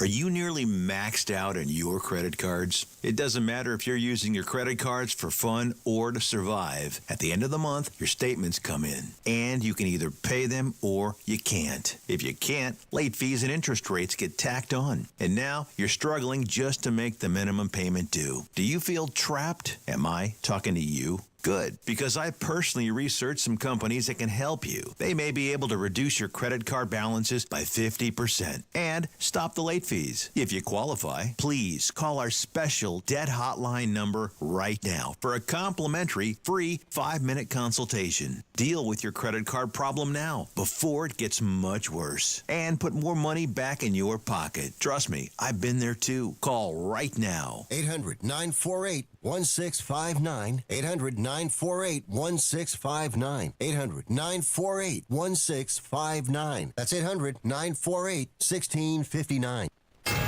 93 WIBC Mobile News. On the level, on the go. continuing to patrol the nation's capital. Sunny and 79 on Monument Circle now. 88 is the high today. I'm Jarrett Lewis. It's now 10:30. Federal troops continuing to help crack down on crime in Washington, D.C. after President Trump deployed the National Guard to the city earlier this week. White House Press Secretary Caroline Leavitt insists the city streets are now much safer thanks to a stronger law enforcement presence. There were 45 criminal arrests made for assault, second and first degree. There were arrests made for the distribution of illegal drugs and narcotics that have now been removed off of the streets. There were 3 illegal firearms that were seized. The press secretary also told Fox and Friends that 29 illegal aliens were also apprehended. Some local officials have characterized the effort as politically driven, noting that violent crime in D.C. recently hit a 30-year low and is down compared to last year. President Trump touting what he calls a beautiful surge in tariff revenues on imported goods, crediting his administration's trade policies for a flood of cash into the U.S. government.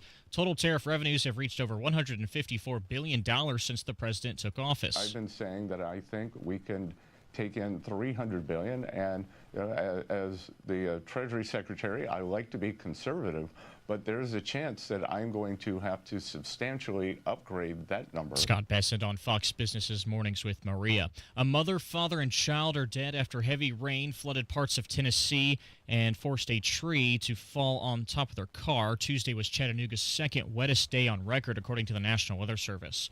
And Taylor Swift is announcing her upcoming 12th studio album titled The Life of a Showgirl. She did that during an episode on the podcast New Heights, hosted by Travis Kelce and Jason Kelce. The album is set to be released on October 3rd. I'm Jarrett Lewis on The Level, on the go, and on WIBC.com. Join Sertoma Club of Greenwood for Wham Fest, a festival of wine, art, music, and microbrew, this Saturday, August 16th at Greenwood's Craig Park.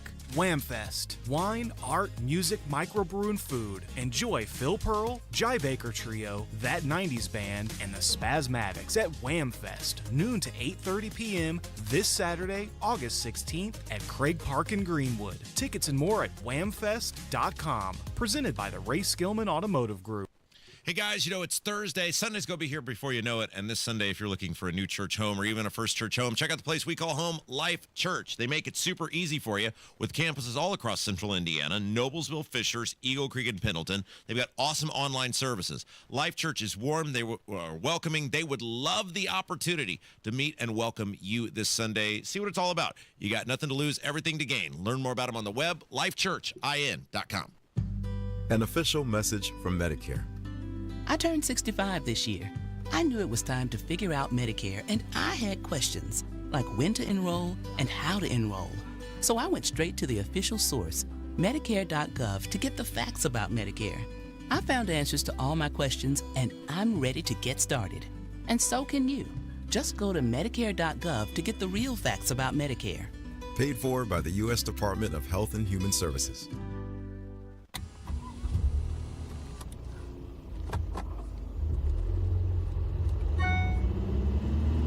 Siri, read me that text. Sorry, I can't complete your request. You want me to read that? No, I got it.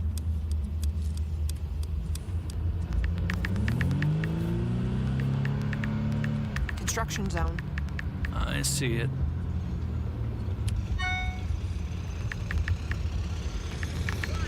Watch it.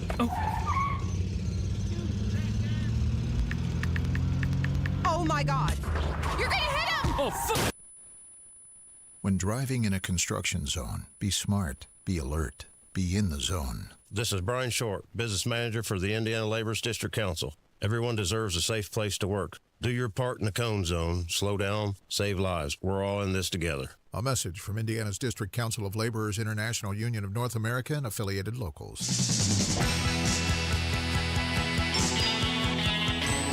It's the 50th anniversary of one of the greatest rock albums of all time. One of the albums that changed my life. Casey's not here, so I'm going to take full advantage of it. And there's a new book out from a fabulously acclaimed author about the whole thing. It's Kendall Casey Show. I'm Rob. Casey's here. Let's go to the WIBC hotline. We are joined by acclaimed author Peter Ames Carlin. He has a new book out tonight in Jungle Land, The Making of Born to Run. Peter, hello. Hello. So tell us about this book. August 25th is the 50th anniversary of the album Born to Run. It was the breakthrough album for Bruce Springsteen. It would be the album that would sort of define his career and millions of fans for generations. Tell us about the book, Tonight in Jungleland, The Making of Born to Run.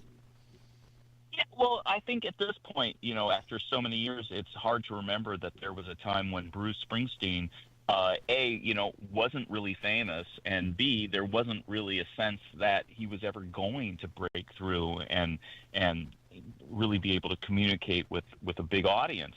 So after his first two records came out, they were critically acclaimed and sold to a kind of a hardcore of serious fans.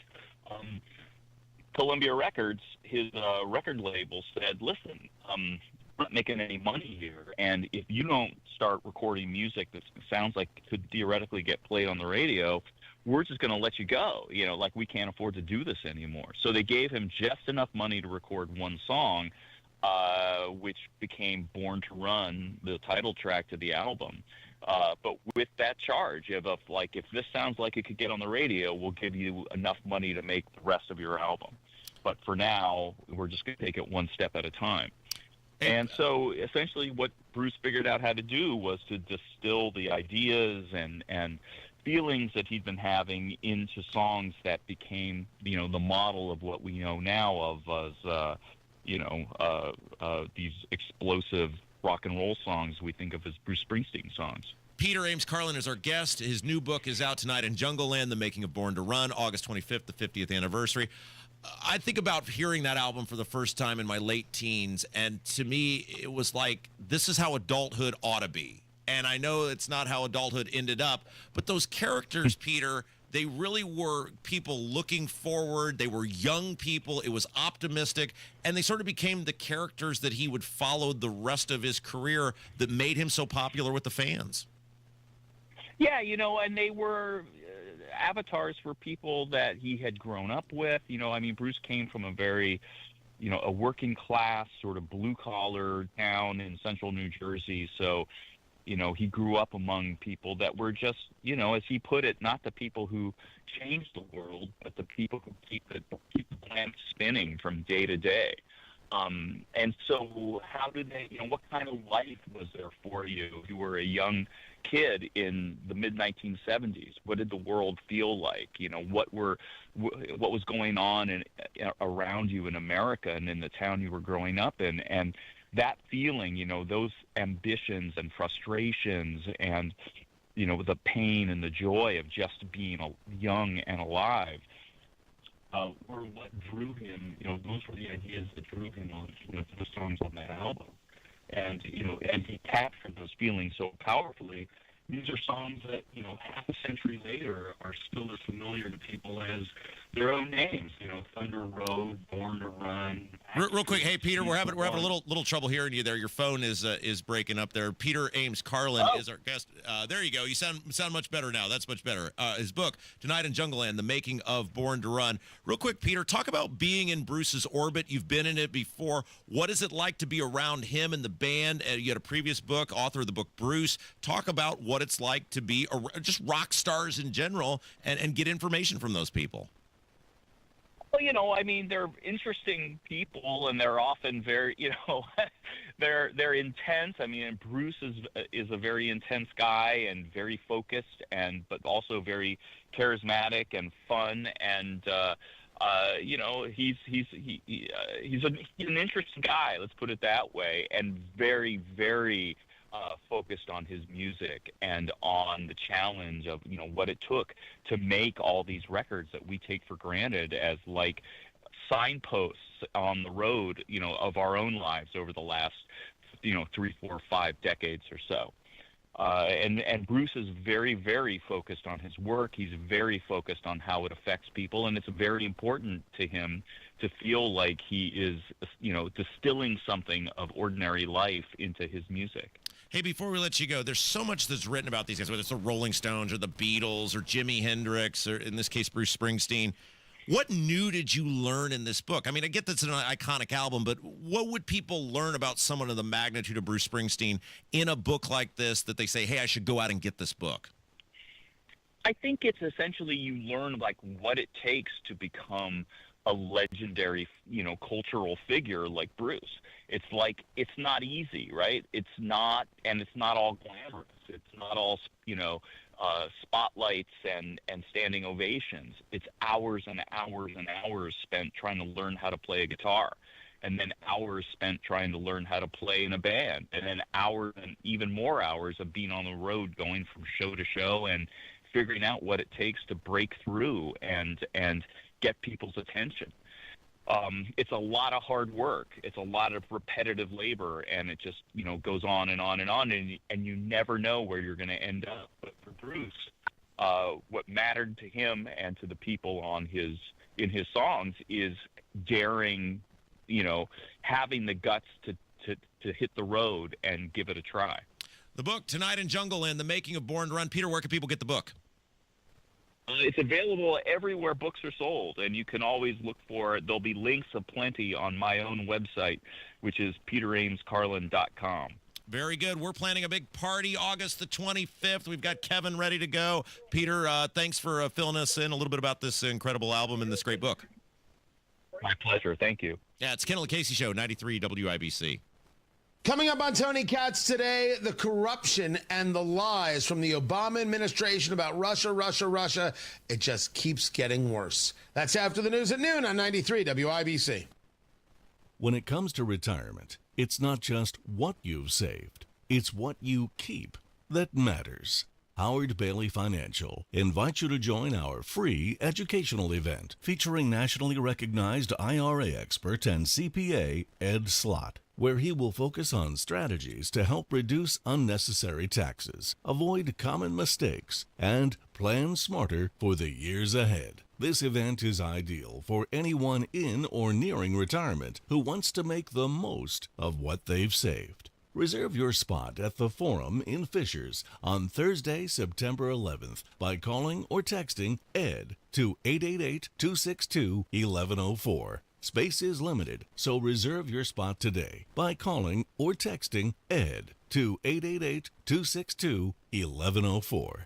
Howard Bailey Securities, LLC is an independent financial services firm and uses a variety of different investment strategies. Please see disclosures at howardbailey.com. It's Hammer and Nigel for Window Nation, and it's the end of summer here in Indy, and your AC is working overtime just trying to keep your house cool and comfortable. What can you do to make a difference? Replace your old or builder-grade windows with new ones from Window Nation. Schedule a consult and get 50% off all window styles, plus you could even get them with zero down, zero payment, zero interest for 2 years, which makes Window Nation more affordable on average than other companies. Window Nation's windows are made from high-quality materials, so they won't let the cool air out during the hot summer.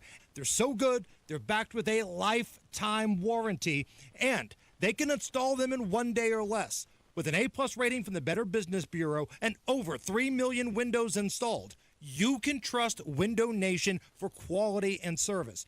But you have to hurry. This 50% off window sale ends soon, so don't miss out. Schedule your estimate right now at 866-90-NATION or visit windownation.com.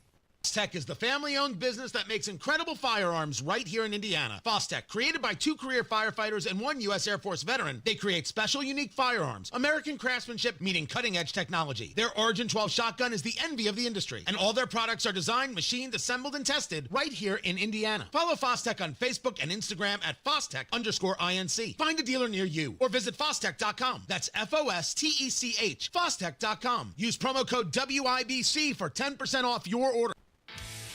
This is the story of the one. As a lineman, he does whatever it takes to keep the power on in his community. And he wants a partner like Grainger who does the same. Grainger offers the professional-grade products he needs, from voltage detectors to harnesses to hard hats, plus fast, dependable delivery, so he can rise to every challenge. Call 1-800-GRAINGER, click Grainger.com, or just stop by. Grainger, for the ones who get it done.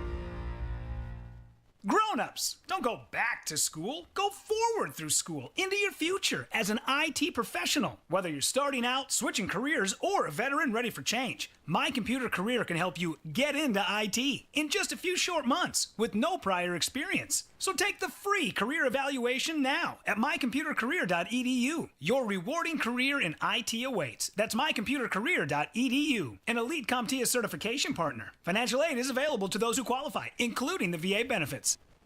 You support them. Who supports you? Matt Baer and Ryan Hedrick provide insight, encouragement, and resources to help you navigate a loved one's recovery on the Supporting Sobriety podcast. Listen and get support wherever you get your podcasts. So the president of IU is accused of plagiarism, and Braun's telling the IU trustees to get on it. This is a pretty wild story. It's Kendall and Casey show. I'm Rob. Casey's out today. Jerry Lopez is in for Casey. Kev is here. So the Star has a big expose on this today, and it really stems from this reporting that took place in the Bloomington Herald-Times that reported 85 consecutive words in a 1996 doctoral dissertation that was written by IU's president, Pam Whitten, according to the Star, appeared to be copied from another academic article.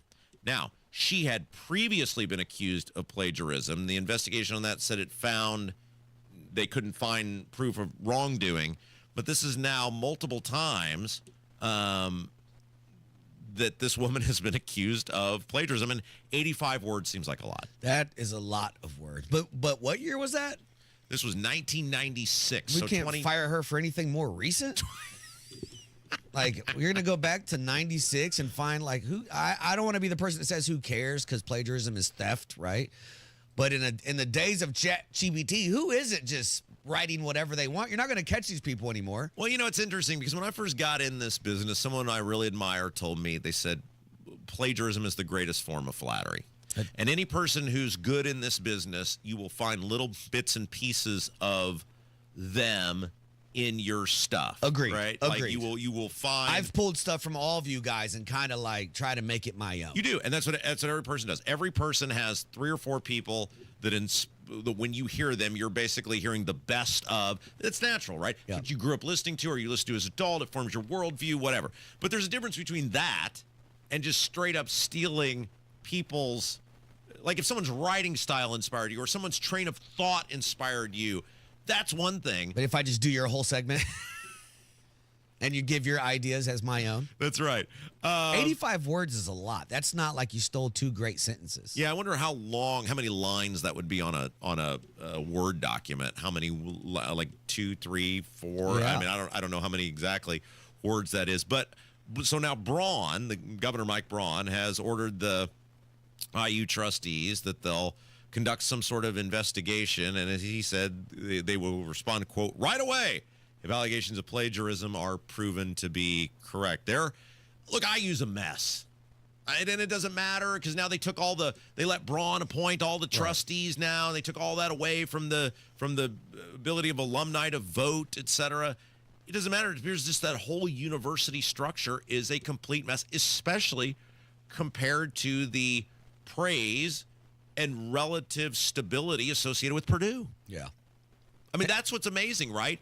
Purdue under Mitch Daniels, and now this guy who took over from him appear to be just sort of trudging along, being a fine academic institution, tuition freezes, very little drama. I mean, not to say they don't have any drama, but... What, Purdue? Yeah. Purdue has probably one of the best basketball stadiums in the country because they don't have many banners that obstruct your view. You know what I mean? So, like, you can go to the game. You don't have to worry about championship banners being in your way. But you don't think the governor of Indiana has more pressing things to worry about than the trustee plagiarizing something in 96? Apparently not, because he is wading right into all things IU based on the fact that he took full control. He cares more about this than property tax. He sure does. That's a fact. What a great point. More than property tax. He cares about this 1996 85 words. He does. That is such a great point. And you can extrapolate that out too. He cares more about redistricting to gerrymander the 1st congressional district for the Republicans than he does than he does property tax reform.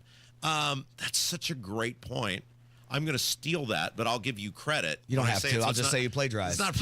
It's not plagiarism. You ever You ever cut any corners on a paper like in high school? Or, yes. You did Yeah, plagiarize? I mean, I think I wouldn't. Are you ready to own it right now? I mean, I wouldn't say I well, yeah, I guess I would say I plagiarized, but it wasn't like I stole 85 words. Yeah. Like, that's a lot. What's the most plagiarism you ever did? What's the most plagiarism? Maybe like 2 really good sentences I found somewhere. Oh, yeah. But you were able to sneak it in that they didn't notice it. Yeah. I wrote the whole paper, but I found 2 sentences or something that really drove a point home, and I just took them. And this was like on some high school. And then you find out later, if I just give you credit at the end, we're good. Yeah, well, I mean, and this is high school, right? Oh, yeah, 100%. This is not some academic Not doctoral at dissertation, all. right? Not Where you're at old all. enough to know better. No. Yeah, I mean, like, would I be a bad guy if I had a really smart friend in high school and I just, like, he could do my math homework in 3 minutes and it's like, I'm going to fail the test anyway. That's called copying. It's different. Right? If you know that I'm looking at it, that's copying. Yeah, no, I mean, I didn't even copy. Like, I literally was like at lunch, if I did this, I was like, hey, can you do a few of these problems for me? I mean, I'm going to fail this test regardless, but if I do good enough on a homework, the 50% I get on the test, which I'm going to get regardless. You were a Brownsburg mathlete, and you had to pass the English test so you could be on the team still, so you had somebody doing your homework for you. Oh, you were on the bowl? No, the tennis thing. I saw your little post. Golf. No, Yeah. it's no, look. Who's the other guy that's on there? Because I feel like he carried the team. My buddy Ernie. So Ernie carried the team. So some of you may have seen, I apparently at the Quail Creek Golf Course out in Pittsburgh, there is still a plaque. In high school, I was, look, I'm not, I never brag on myself, right? I'm like the last person that ever points out talents that I have. Or are you rolling your eyes?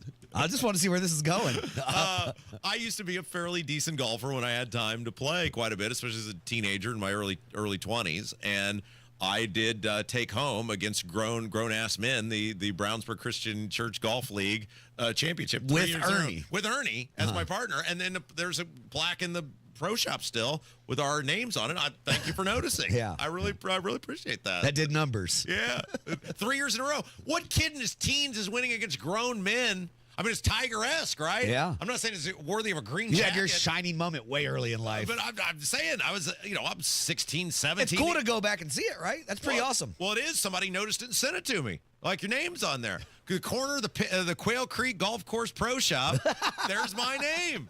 It lives on forever. It says Robbie. Yeah. Robbie Kendall. Think about that. Yeah. I'm in high school. I'm beating dudes in high school, right? I'm winning golf matches in high school, right? It's, anyway, thanks for noticing. I really appreciate that, Jerry. That really made my day. But no, true story. In high school, I was so bad at math that they had me placed in the wrong math. That's what your parents told you. I was too high. Yeah, I bet you were. All right, look, son, you're so smart. They're going to move you down to individual classes, and you're going to ride the short bus. So the problem was that I should have been in a math lower. Remedial math, Rob. It's called remedial math, Rob. They always had me in the wrong math. So you had to pass through. It's probably 4 now. You couldn't do math back then. You still can't do it now, brother. So the last math I was going to have to pass was trigonometry. Oh, yikes. What do you mean? Well, I went to them and I said, there's no, look, you guys want me out of this high school. That's AP math. That's big boy math. That's what I'm saying. Yeah. So this is before the idea of like the dual credit stuff it's just commonplace now. That wasn't a thing. It was groundbreaking though. So I said, look, and I know there's no way I have the interest in passing trigonometry or it's going to happen. You want me, I was every bit of pain in the ass to Brownsburg High School as I am to the Indiana State House today. And I said, you guys want me out of here. The teachers want me out of here. What can we do to get me out of here because I'm not passing that trigonometry? So they're like, well, there's this, I think it was Math 132. Yeah. And it's a dual credit with Ivy Tech, which was some groundbreaking thing at the time. Do you think you can slip your way through that? And I said, I'll give it the best shot. So I was the first kid to ever be able to graduate at Brownsburg High School with that Math 132. They didn't even know it was legal at the time, but they said, let's do it and dare somebody to call us out on it. And so I was able to get, and now a plethora of children have graduated with that is one of their Children of credits. Brownsburg. Thanks to Rob Kendall. I went first. Yes, absolutely. What was your worst subject? It was math. Was it? Yeah. Yeah, because you can't BS your way through math. No. So yeah, the right answer is the right answer, and that's just what it is. Kevin, what was your worst subject in school? Mine was also math. Yeah. See, here's the thing with the math. They should Because in college, I'd said the same thing. I said, look, I am too high on the scale. I was in bad classes I shouldn't have been in. There's no way I'm passing a college math. What degrees do you offer that you don't have to take a math? Yeah, that's fair. And they said general studies. That's how I ended up with a general studies degree. I was like... You just took basic math? Or your Ivy Tech stuff that you already took counted? No, they let me take logic. Logic was my math. Really? Because it had to be a certain level of math. Yeah. And they counted logic as... And I got a good grade in the logic Did you have class. to take trig? They wanted you to take trig Yeah, in it was like high there's school? well, because it was algebra 1, algebra 2. Geometry, then 3, 4. Yeah. And then, like, you could take a calculus or a trig or statistics, but none of that was required. No. And here's the problem, like, when I got to college, is my own lack of motivation. Story of my life, right? My own lack of motivation was my greatest derailment, because I probably could have, if I could have passed a college math, I could have gotten to business school and I would have done great. Like, I was great at the other business classes. But the stats and the whatever the math was like, I am not motivated enough to train my brain to do that for a whole semester. And now I look back on how much more beneficial that degree would have been if I just would have been disciplined enough. It wasn't a lack of intelligence. It was a lack of motivation. Story of a life. So I'll tell you this much. My lack of motivation had me running in the rain at 6 in the morning 4 weeks after Indiana State was like, you ain't got to go home, but you got to get the hell out of here. Did you flunk out of Indiana State? Yeah, well, you may call it flunking. I call it failed academic probation. Oh, right? So they gave you a warning. I didn't know it was a warning, Rob. My mom's from Cuba. I was like, what the hell does this paper mean? What did you think probation was? I didn't know. My mom couldn't even pronounce what probation was. So they put you on like academic probation. Your grades got to go up or you got to go home. It was like you had a bad semester. Yeah. And then you have another semester to rectify the situation. Yeah. And then you did not take it seriously. Did not rectify the situation. Yeah. You failed out of Indiana State? I mean, did I fail if I didn't try? Yeah, well, that's a good point. In your own mind, you didn't fail. Yeah. But then look at what you... Oh, so you and didn't then have the basic best training. and then I went to the service, and then boom, the rest is history. And look at how well... And remember we talked about failing upwards? Yeah, that's the point, right? And look, I own businesses, so clearly I can do basic math, pay bill, all those things. You never know how life's going to work out, man. Yeah, that I blame the public education system because they put me in the wrong math in the junior high, and then it just screwed me over everywhere up. And it should have been like... This math is an insecurity for you. I can tell this is so... You're always such a me, and this is where a glimpse into Rob's soul me big right time. now. I would be a gajillionaire if I could have taken those business classes because I would have known how to make more money in business. But then the people wouldn't get this every day. So really, perhaps maybe the public education system, while they screwed me over, they did society, they did humanity a favor because it allowed me to end up here giving this gift to the people every single day. There it is, right there. All right, let's take a break. When we come back, what do we want to do? Oh, so the Trump-Putin thing, that is going down tomorrow. Yep. And there is a big article Zelensky out. coming? He has not been invited, is my understanding, about what they're actually trying to accomplish in this meeting. And it is fascinating to me because it's something going on somewhere else in the world. And I don't know how great that's working out. We'll talk about it. Coming up next, Kendall and Casey Show, 93 WIBC.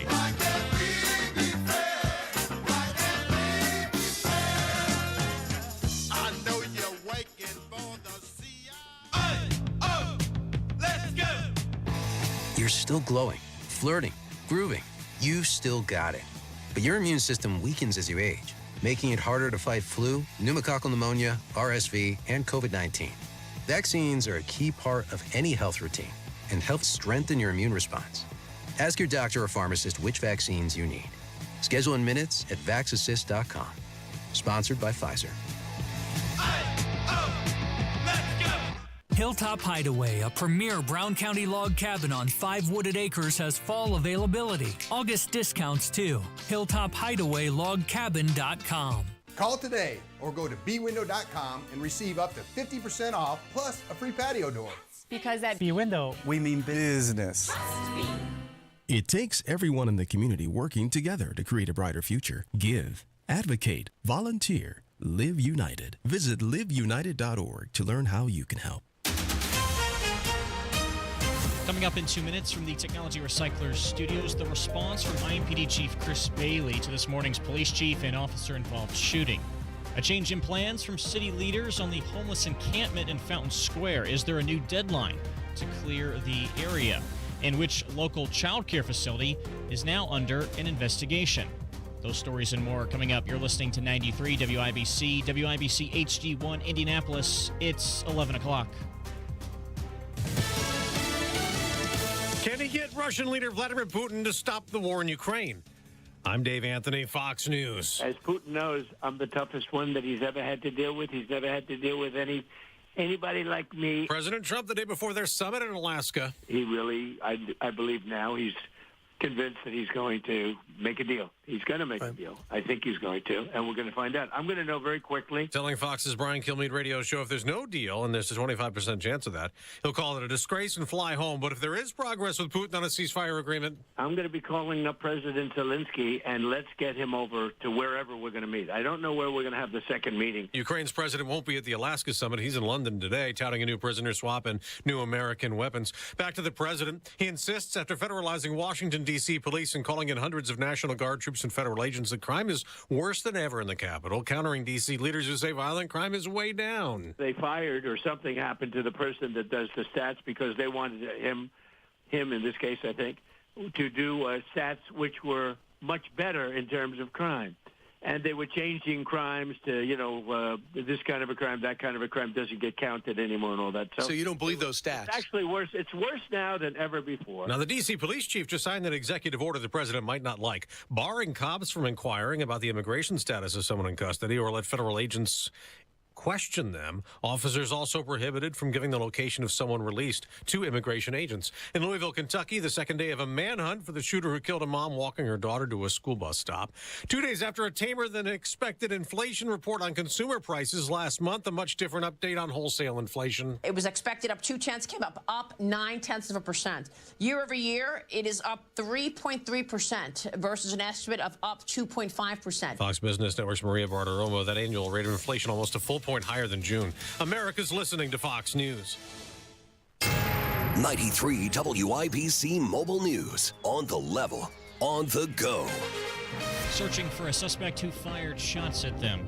Sunny skies, it's 80 now in the Circle City with a high of 88 today. No rain in the forecast either.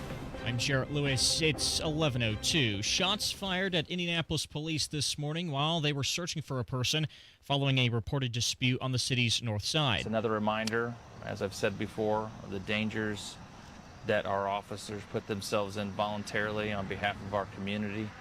And we should all be very thankful and grateful. Chief Chris Bailey says thankfully no officers were injured. Investigators found shell casings at the scene and recovered the car a few blocks away that the suspects were in. There's less tents at the homeless encampment in Fountain Square, but some are still there, and people who were posing as a dangerous threat to the area were also arrested recently. So the individuals that were committing crimes are still in custody. So the individual that fired a gun and then the individual who was accused of animal cruelty. Director of the Office of Public Health and Safety, Andrew Merkley, said that the city has extended the deadline to shut down the camp. No new date has been given as individuals from that camp are still searching for housing. An Indiana child care facility is under investigation. Johnette Cruz reports why. Parents in Hendricks County are raising concerns about a local daycare after a state investigation found multiple health and safety violations. The Indiana Department of Family and Social Services Administration inspected a KinderCare located in Plainfield back on August 7th. The FSSA reported 5 violations. Among the findings were issues with caregiver attentiveness and the director's failure to report abuse complaints. KinderCare has placed 2 staff members on leave and states that it's retraining its team and cooperating with the investigation. Johnette Cruz, 93 WIBC Mobile News. Indiana Fever head coach Stephanie White says they cannot afford to lose many more games as the season gets closer to the playoffs. I continue to be proud of the grit and toughness and resilience of this group. But, our margin for error was small to begin with, and now it's even smaller.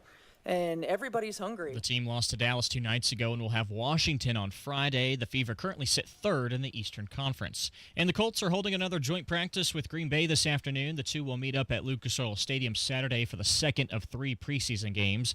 Daniel Jones will get the start at quarterback. Anthony Richardson is expected to play a few drives after that. I'm Jarrett Lewis on the level, on the go, and on WIBC.com. Everyone's talking about Galaxy Concrete Coatings and their transformation, like your neighbor Jerry. When we first started looking for different options, we went to the internet. We did choose Galaxy, and definitely happy that we did. We first had our front porch and our pool deck done. Decided we loved it so much, we had them out about 10, 11 months later to finish up and do our back porch. Commercial or residential, 4 times stronger than epoxy, and it comes with a lifetime warranty. The crews at Galaxy were great. They actually cared about my property, very punctual, knowledgeable, and just a great group of workers. Galaxy Concrete Coatings works for any area like patios, garage floors, driveways, and around pools. I'm 100% satisfied. It's not slippery and it's not hot. I was very impressed with the product. It's amazing that I don't burn my feet and my 6-year-old doesn't fall. Click on GalaxyConcreteCoatings.com and remember to like us on Facebook, GalaxyConcreteCoatings.com. We are out of this world.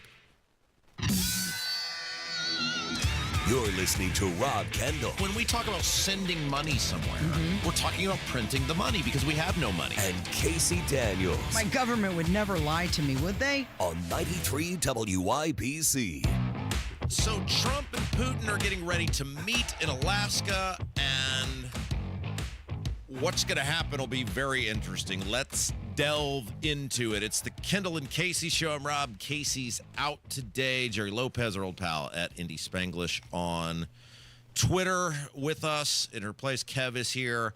So the meeting's going down tomorrow, and apparently now NBC has reported earlier this morning that they're not going to discuss territory, what they're calling territory division with Putin. So this is almost led to believe like it is a precursor to the thing. Like, I can't believe it'd be like a get to know you meeting because these guys know each other. I don't think they're going to do that. But if you're not talking about dividing up land, which that's what this is all about, how much are we actually going to get done with this? And I'm surprised with that not being on the table that both of these guys are going to be there for this. 100%. Right. The whole discussion needs to be, we've already come into Ukraine. We're going to keep certain segments of it that used to be part of Russia or whatever. Without Zelensky present to agree to any of this stuff, none of it matters. Well, and so that's the question in all of this is how much say does the Ukrainian government have? Because Trump never gives a clear answer on that. They would have less of a say if we stopped funding them. Well, right. And they shouldn't really have much of a say because we are the war. We are the war. You know, so we are the world. I mean, it is us, right? It's been our money that has driven most of that. And it's been our money that has purchased the military hardware, the ability for these people to fight back. And at some point... Can we just be done? Right. And so, really, he doesn't have much of a say. But you would think from a just optics perspective, you would say, hey, Junior, do you want to come sit in the room real quiet-like? But maybe they don't think he'd sit there real quiet-like. So... what's interesting, though, is the Times had an article, and the Times is a British publication, about that they may be using the West Bank and how Israel and Gaza interact in the West Bank as the blueprint to try to get some sort of agreement. And what they mean by that, for those of you who aren't familiar, so Israel has overseen this Palestinian territory that it got from Jordan in 1967, and it is run by Israel. It is still a part of that country, but it is run by Israel, which is so weird, right? Like, to me, that's just such a word salad. It's like a country within a country, right? But if I'm in charge, it's mine. It's mine. Yeah. You can call it bananas if you want. But if I'm in charge, it's mine. And what they're saying is, or at least this Times piece is reporting, is that that's what they're exploring with with Russia and Ukraine. How's that working out? Well, where it'll still be Ukrainian territory, but Russia will govern it and oversee it. And again, to me, it's like, I can't imagine, not that, again, Ukraine has much of a say in it, but they're going to go quietly on that because you're just basically giving them the land, which is the what this has always all been about. Yeah, and you're going to end up with the same kind of incursions that we see over in the Middle East, over there in Russia and Ukraine. This is so fascinating to me how everybody involved in this has bungled this. And I guess this is an American taxpayer would be my question to our government if they were to sign off on this. If indeed that's the way it works, then what was all the funding of the fighting all about? If you're just going to let Russia, it's like they're trying to have their cake and eat it too. Well, see, it remains Ukrainian. But if Putin's in charge of it and gets to dictate everything that happens there, isn't it basically Russian territory? And why would Zelensky ever agree to that? Yeah, we may not have a choice on it. Because if I have to agree to that, then technically I'm not the president because Putin's going to be making all the decisions. Well, exactly. So I think this is a colossal mess. I think everybody's looking for an exit ramp on this other than Putin. I think that's part of the problem is Putin.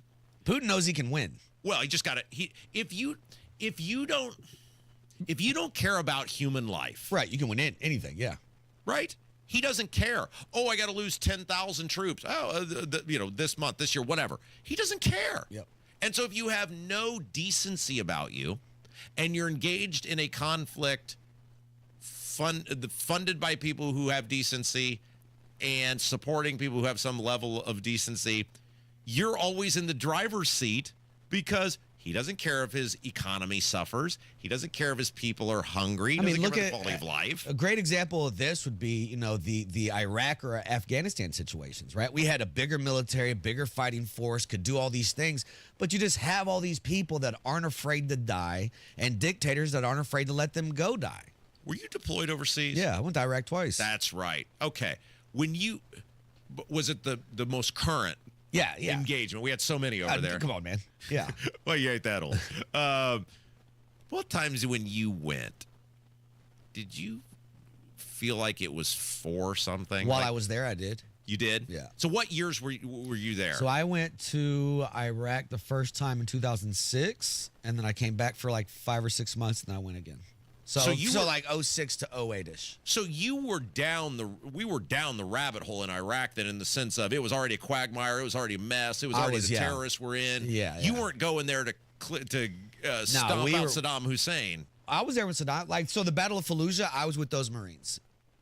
But he was Fallujah. Yeah, but Saddam Hussein that was like 06. Yeah, he was captured by then. Yeah, but Saddam wasn't doing anything to us. It was all these insurgent groups. Sure. And right. But I'm saying if you're one of those people that in the early days of that war, we were sold Saddam Hussein's got these nuclear weapons. Yeah. You're going in there like, hey, we're about to save the world. Right. And I'm just curious if by that point. No, we weren't there to save the world. I was there to make sure my buddies didn't die. But did they lead you to believe you were still how did they sell that to you? Because I don't know how you're going to. I think by the time I got there, I remember having conversations with people who talked about WMDs and would kind of laugh. Like they already knew the jig was up at that point. But I was a contractor, so a lot of us were just there for a paycheck. What does that mean, you were a contractor? Explain that to the audience. So I was an active duty military service member as a counterterrorism analyst. Not a lot of those running around that aren't associated with the military. You couldn't pass math and you got to be a counterterrorism analyst? Do you see how I look? That's amazing. It's worth way more than trigonometry, brother. Oh, because you looked the part. I looked the part. You could go on a street somewhere. I went on many a streets and pointed people out because guys like you couldn't roll up. That's perfect. That happened a lot. So 9/11 happens. I get out of the service in 04. I moved to DC. Now you have companies like L3, Northrop Grumman, SAIC, all coming out looking for people because now Department of Homeland's been created. We have all this government funding. The military-industrial complex. Boom. I was like one of the first people in there, right? So 06, I find a company who's offering for us to go overseas, and they're paying stupid amounts of money. I went, came back, and was like, oh, my God, I'm going back again. So So a DOD contractor, a Department of Defense contractor, basically I'm a 1099 employee of Northrop Grumman who has a contract with the government to find counterterrorism analysts. But you had you were essentially acting as a member of the military then? Correct. I was an embedded mentor is what they Okay. call me. So, because you always think about like every guy that goes over there is G.I. Joe, and it's like that's not how it works. Your work. No. So the money, this is fascinating to me.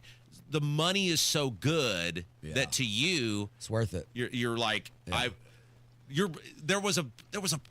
there was a price to putting your life on the line. Like there was. To you it says price on the line. I think I was still young enough to think I was there doing the right thing. Right? Yeah. And then you get there, and I was, yeah, the paychecks are good, man. And and like I said earlier, you're talking about a guy who didn't make it through 1 year at Indiana State. Yeah. And now all of a sudden I'm getting checks that are like, holy cow. Because if you're going to have this agreement, and who knows if this is what they come up with. Like I said, this is just one report.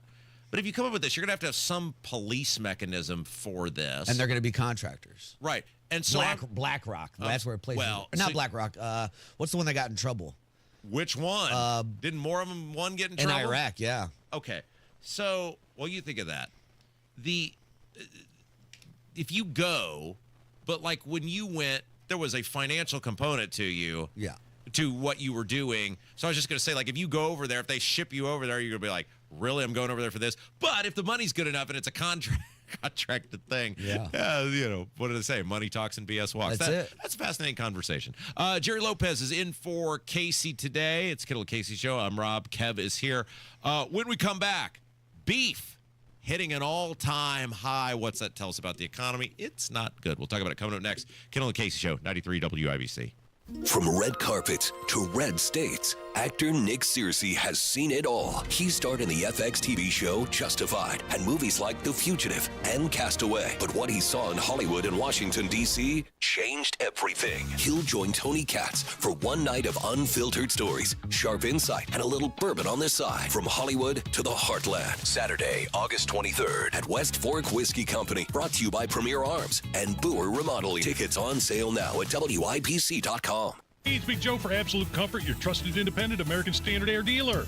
Owner Chris Wedekin sells the ductless Mitsubishi Electric Mini Split, which is a great option to heat and cool individual spaces while blending into the decor. You want your poker room to be dressed up, you could take a vinyl wrap and put on these. If you like the more modern look, they have styles in black, silver, and pearl white that would be more aesthetically pleasing for your rooms. Find out more at AbsoluteComfort.org. Absolute Comfort is your trusted independent American Standard Air Mitsubishi Electric Elite Ductless Pro dealer. Let's go! You're still glowing, flirting, grooving. You still got it. But your immune system weakens as you age, making it harder to fight flu, pneumococcal pneumonia, RSV, and COVID-19. Vaccines are a key part of any health routine and help strengthen your immune response. Ask your doctor or pharmacist which vaccines you need. Schedule in minutes at vaxassist.com. Sponsored by Pfizer.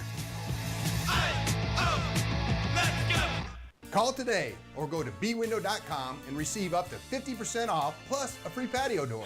Because at B-Window, we mean business.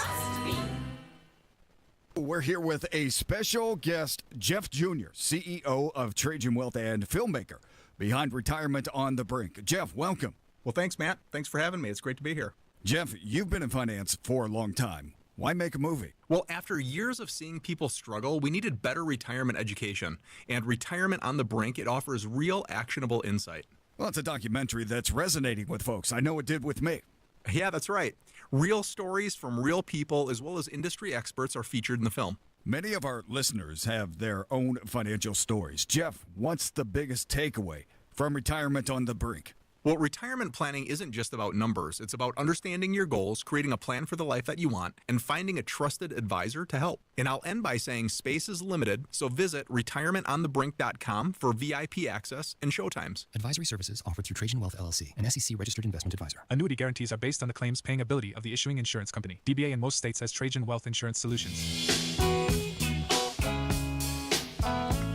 Interesting article in the Indy Star about Hamilton County, and since you're our residential Hamilton County expert as you live there, by the way, it's Kendall and Casey Show. I'm Rob. Jerry Lopez is in for Casey today. Kev is here. I'm going to put you on the spot with this. I don't know what you're going to talk about. No, you don't. That's why I deliberately didn't tell you, because I want to get your gut reaction to this. So the Star has an article today talking about how Hamilton County, the cities in it, still don't have public transit. Yeah. And thank God. Okay. Thank God. I don't want it. Keep everybody south of 86th Street. Well, this is what's interesting, right? Is and I'll turn this over to you here in a second, but from my perspective on this, and 20 years ago, I had a job up in Hamilton County where I would drive up there almost every day, and it was geographically, it took a while to get there, but it was a relatively pleasant drive from where I lived on the west side. You could just take 86th Street, briefly on 465, 31, Muscle 32, left. the boom. Just like You're right by my house right now. Right, boom. All right, Yeah. It was very simple. It was Westfield, Noblesville area, and it was very simple and easy to do. And I think about trying to make that drive today. And if you doubled my paycheck, I would not make that drive every single day into the heart of downtown Noblesville because of all the traffic, the construction, calamity, everything. And so it comes to the heart of part of the charm of living in places like that used to be that it had enough to sustain itself, but it was small enough that you could get wherever you needed to go in a few minutes time, and everybody kind of knew everybody, and it was all sort of connected. How long ago are you talking? I'm talking, like I said, 20 years ago when I was So up it there. looked completely different. Well, it did, and it's not like I'm not talking the Stone Ages. I'm talking about 10 years ago it looked completely different. in the 2000s. Yeah. And I remember the idea of when like something would go. It used to be a big deal when something would go in, and I'm saying the same thing for where I live in Brownsburg, even though it had near the growth of Hamilton County, but it used to be a big deal when something would go in somewhere. And now, and the community sort of rallied around it, right? And now it's just these communities are so disconnected, right? Like you live your life, and inside of your life, okay, you have people that come in your orbit, out of your orbit, same with your kids, sports teams, whatever.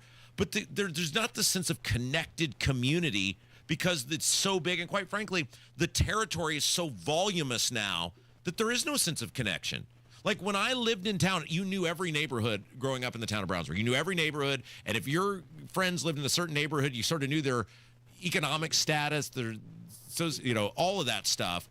And you knew some kids were the rich kids, some kids were not. But like now, you can't identify most neighborhoods in these places. And this mass transit thing, it's like, boy, talk about the last thing that I would want if I were in one of those communities. Yeah. But you live there. You live in Noblesville. And I don't want it either.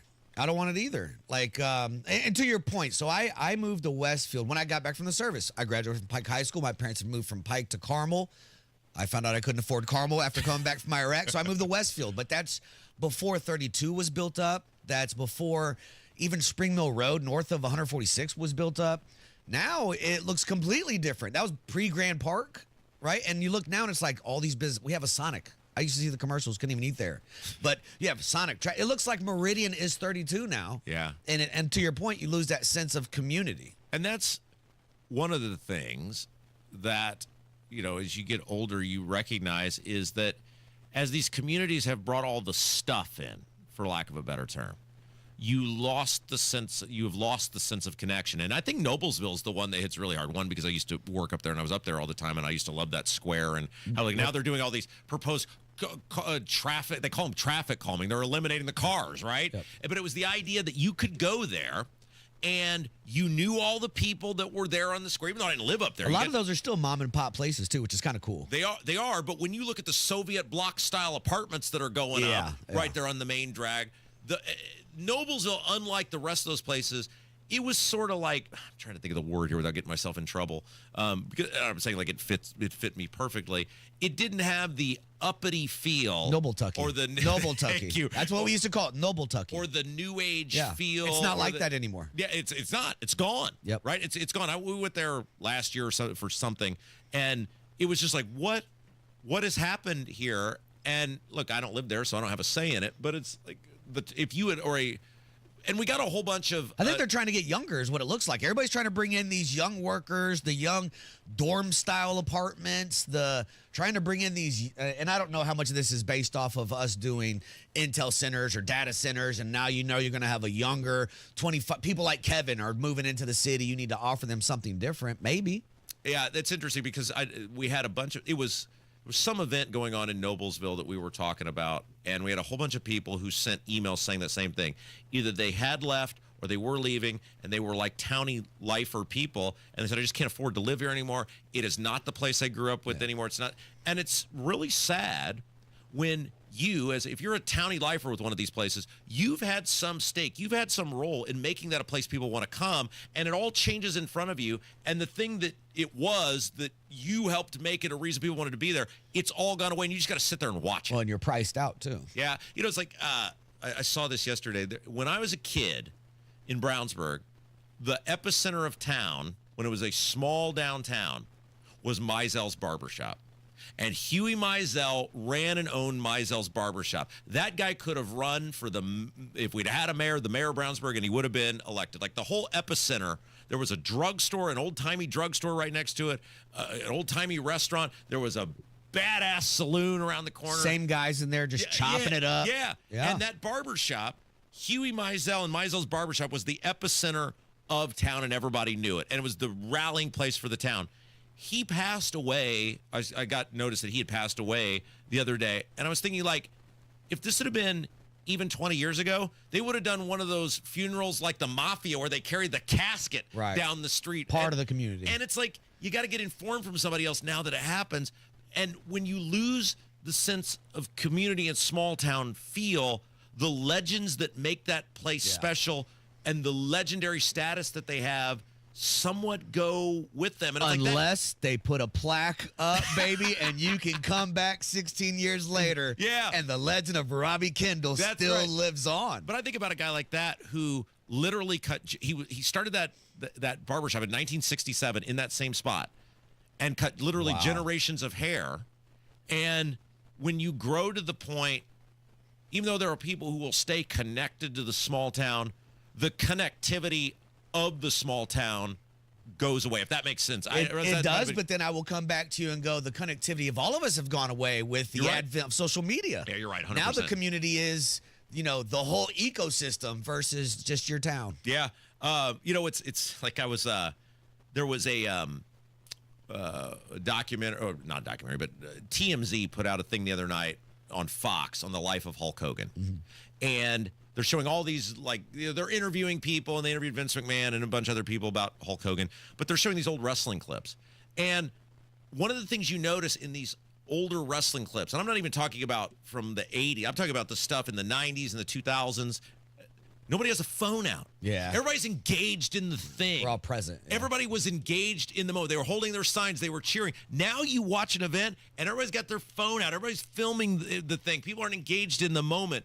And that is, to tie into what you've said, another example of things that a lot of things are special because they exist only in your mind or they exist only in a photograph.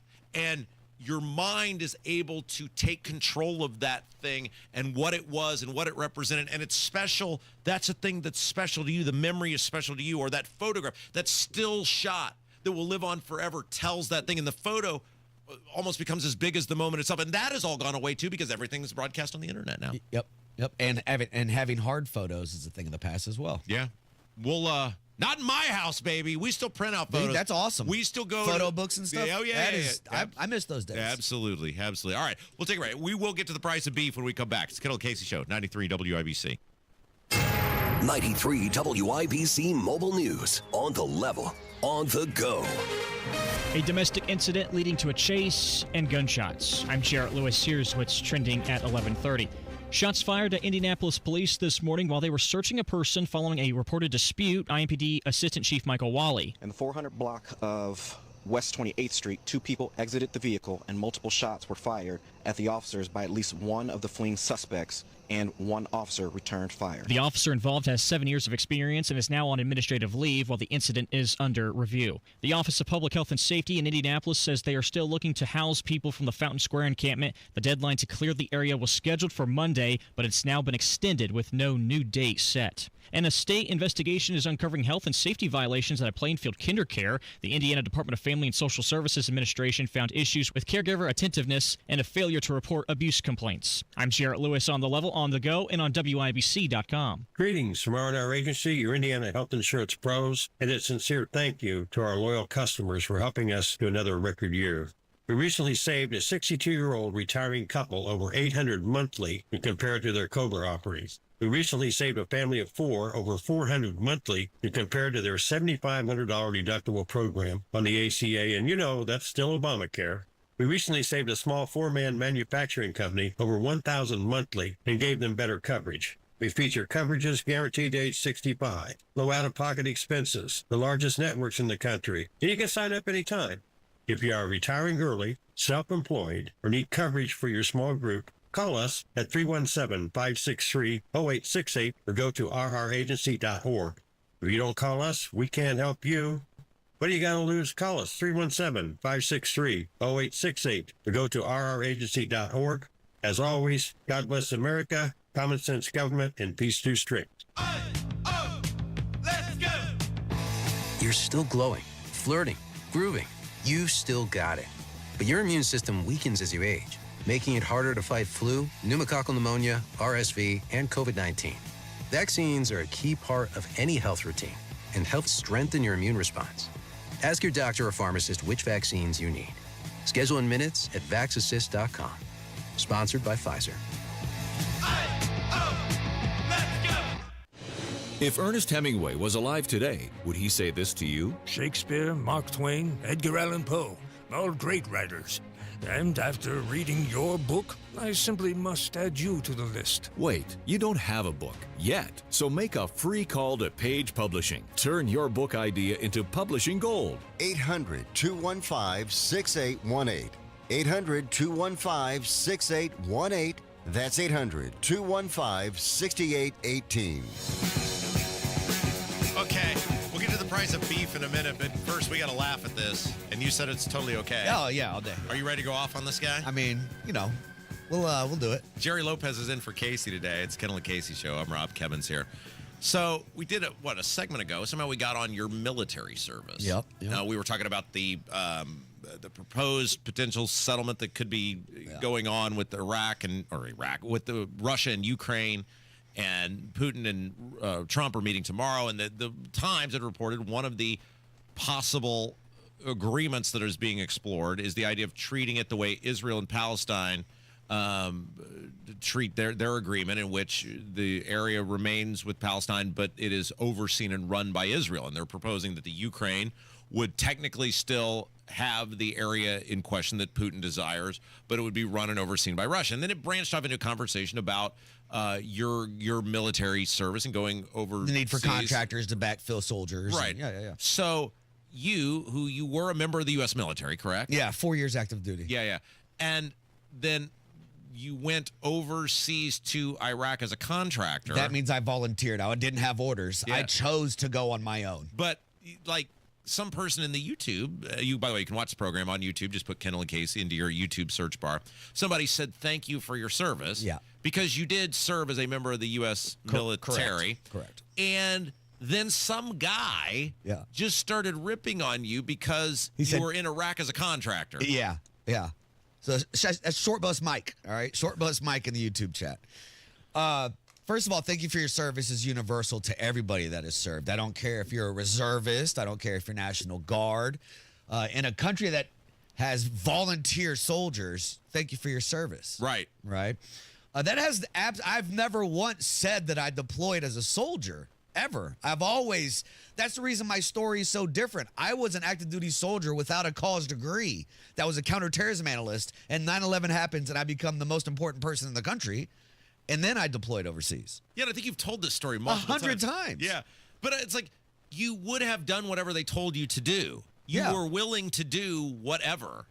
And the fact that you were over there doing the thing. Volunteering. This is not like the Army came to me and was like, you got to go. I went, holy crap, I want to do this but make more money. Where can I go sign up to go? Yeah, you're being a capitalist. Right? Yeah, and I love the fact that guy, like in his world, and it's just nice for once because he's always going at me, which get in line on that. Yeah. But now he's proven himself to be petty enough that he's going after Not even just petty, just can't listen very well.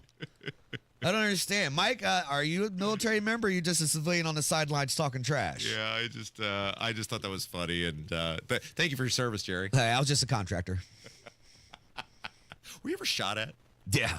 Really? Yeah. I remember being on the phone with my mom one time and you get so used to hearing just the noises all the time. So like is people shooting at each other, that was no big deal to you? Yeah. Yeah, if you could hear it, you're good. Could you say, hey, you guys knock that off? No. Oh, I love that. If you could hear it, you're good. Yeah, if you can hear it, you're good. But I mean, was anybody ever actually shooting at you? Yeah. Yeah. I mean, yeah. But you were just a contractor. Yeah, I was just a contractor, dude. Hey, let's get on to something else that's because we got beef, Mike. We got beef. Speaking of beef, Newsweek has an uplifting article here. The price of beef has surged to an all-time high, and look, life has just gotten unaffordable. I mean, can we just say the obvious? For many people, life is just simply unaffordable. The beef and veal index rose by 2.5% in July. Now, you compare that, broader food was 0.2%. So you're talking a massive spike in the price of beef and veal compared to the rest of food, which is expensive in and of itself. 11.3%, Lopez. 11.3% increase over the past 12 months. So that would mean public school math, which neither one of us did very well. I'm looking at you hoping you come up with the answer. Well, I mean, let's a lot. Divide it by 10, add a little bit. Meanwhile, according to Newsweek, the price of ground beef and uncooked beef steaks has risen by 11.5% and 12.4% respectively. So think about this.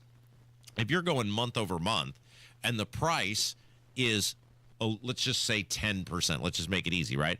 If a steak was, and it's more than this, but let's just use, say $10. Right. Well, now it's $11. Yeah. Or if it's $12, obviously mini steaks are much more expensive. The sort of steaks I get, use by tomorrow or they go bad, are free.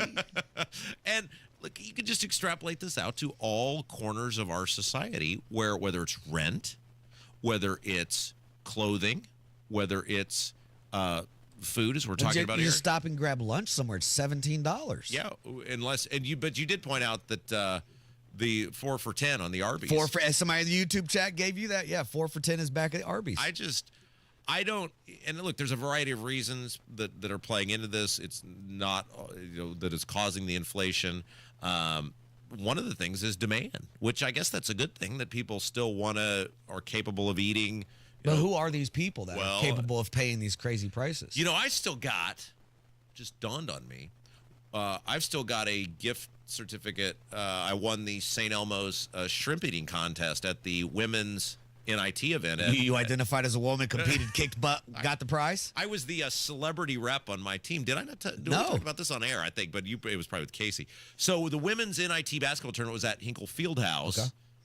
This would have been March, maybe. Yeah, it'd have been when the tournament happens. Property tax thing was still going on. I remember that. So yeah, it must have been March. And St. Elmo's was one of the sponsors, I guess. And so at the halftime of one of the games, they had a shrimp eating contest amongst, I think it was Florida and I remember Minnesota, maybe, with the two teams participating. Right. Okay. And so they wanted a quote unquote celebrity on each one of the teams. They had fans from those teams, and then I was the celebrity for Florida. And Minnesota had, I think, somebody from Fox 59 was on their team. And so we smoked them. And was it sauce and everything, or just shrimp? Oh, yeah. It was the whole deal. I think each person had 4 of the shrimp, the jumbo shrimp, in the sauce. Already that they had to eat. Yeah, the sauce was on top of the thing. Yeah, wow. So luckily, I had done this with Hammer years ago when Nigel was not here. Oh. By the way, 2000th episode of Hammer and Nigel today. Big episode for them. They're going to have all sorts of old bits, special guests from the past. They got a big show coming up today, episode number 2000. But Nigel was not here. When Joey Chestnut was in town for one of the Big Ten eating events, and we had a shrimp eating contest in honor of Joey Chestnut being here. And so I won. I beat Hammer. Can you believe that? Well, in an eating contest. Hammer lost another one, I heard. So I had been through this before. I knew what I was getting into, and so I was the cleanup batter for our team. I was the last guy to go. So we won the shrimp eating contest. I got a gift certificate to St. Elmo, and I've yet to use it yet. So I need to get on that at some point. You're never going to go in there. Well, it's great food, but you're frugal. Well, but I think the gift certificate would cover the thing. The problem is my wife knows I got that gift certificate, and she wants to go with me. And so she'd be very mad if I went and just used it on my... Yeah, it's my good deed for the day. Take her. But the point is, just eating out. I mean, we've seen the closure of these sort of mid-tier restaurants. The top seem to be doing okay. The fast food places seem to be doing all right. But these mid-tier restaurants, the O'Charlie type places, Many of them are in real I mean, trouble. even so, I have the McDonald's app, and they offer like in-app rewards, and I've seen the reward go from like 25% to 20% off to now it's 15% off because they simply can't. They're losing money given the So it's gone down. Even that's gone down 10% in a couple months. And then it comes back to, and Casey, I talked about this the other day about I can't remember how I got on this, but we were talking about the people who are working these. When I was a kid, they were high school type jobs, right? Yep. And so many young people, I can't remember how we got on this. It was something we were disparaging young people probably. And they probably deserved it. But how those people aren't entering the workforce because COVID taught them, well, you don't have to work. Well, and places are paying a little bit more. So now you're getting the adults that'll go for $17. I'll work at Chick-fil-A. But that's part of the problem, right? If you're paying these people X amount, what you have to do to get adults to come in, it's going to rise the price of all the food. It's going to rise the price of everything, which is why I don't go anywhere without a coupon. Wherever the coupons come from, that's what we're doing. That's what we're doing, Jerry.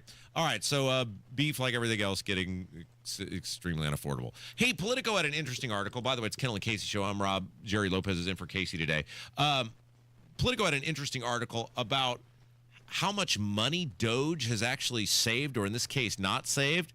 And they're basically saying that they were using an accounting trick, for lack of a better term, or smoke and mirrors, that Doge through July claimed to have saved $52.8 billion, but actually it may have only been $1.4 billion. Yeah, I don't want to bash my boy, but the moment that the big, beautiful bill came out, you saved nothing. Yeah. So it didn't matter what Doge found. You blew it anyway. Well, isn't that what was interesting? Because we said this math doesn't make sense that, Doge this, Doge that. Well, Doge isn't saving anywhere near what you guys are adding to the debt. Regardless of what in the bill. But was interesting is Doge was trying to say that the money, when they would quote-unquote save through contracts or whatever, they would cut, etc. They would try to say we saved money. But what they were really doing was just reverting money back to these agencies we're moving it. Who are legally required to spend it. Yeah. So we cut this contract. It's going back to this government agency. They're just going to spend it on something else. You're going to have to Doge it all over again. Yeah. It's the shell game. It's the shell game with our dollars. Oh, they found it this time. Let's move it over here to this. Oh, USA, let's just move the funding over here instead. Isn't that fascinating of how completely screwed up our government is that, according to Politico, you create this group whose job is to cut government spending, but then they have to know full well that because of the way the rules are written, that money, it isn't like it's going to... Can't give it back. You have to give it to the government agency again, who's just going to have to find something else to spend it on. And that's how screwed up, that's how... no business would run this way. Well, didn't Elon say that? He said if this was a business, everybody would be arrested and we'd be in front of a court right now talking about these dollars. Yeah. And yet in the government, and it comes back to what we talked about earlier with the Treasury Secretary trying to ban the stock trading. If any other group did, or any other person did, what our elected officials are allowed to do, it would be called insider trading, and you would go directly to federal prison. Martha Stewart went to jail. Yeah, for less, way less, Jerry. Yeah. And yet, because these people are in the government and they write the rules to protect and benefit themselves, they're allowed to not only do it but get away with it in the free and clear, and can do it in front of everybody, and it's fine. And so it's the same thing here. No business would ever be able to operate this way, but because government I was talking about it like Pac-Man, right? The government is the Pac-Man character, and its job is to keep eating. Government eats everything it comes in contact with. It never shrinks. It always grows, and this is another example. Hey, let's take a break. When we come back, the Hammer was not with us today. He had a bunch of stuff going on. But yesterday, I joined the Hammer and Nigel show. We did a big interview with Pat Perez of Live Golf. Oh, Live nice. Golf, of course, Yeah. the tournament kicks off tomorrow. Taking over. Out in Westfield. So I want to play a little bit. Pat was awesome, man. He was a great guest, great interview. We'll play that for you coming up next. Kendall Casey Show, 93 WIBC.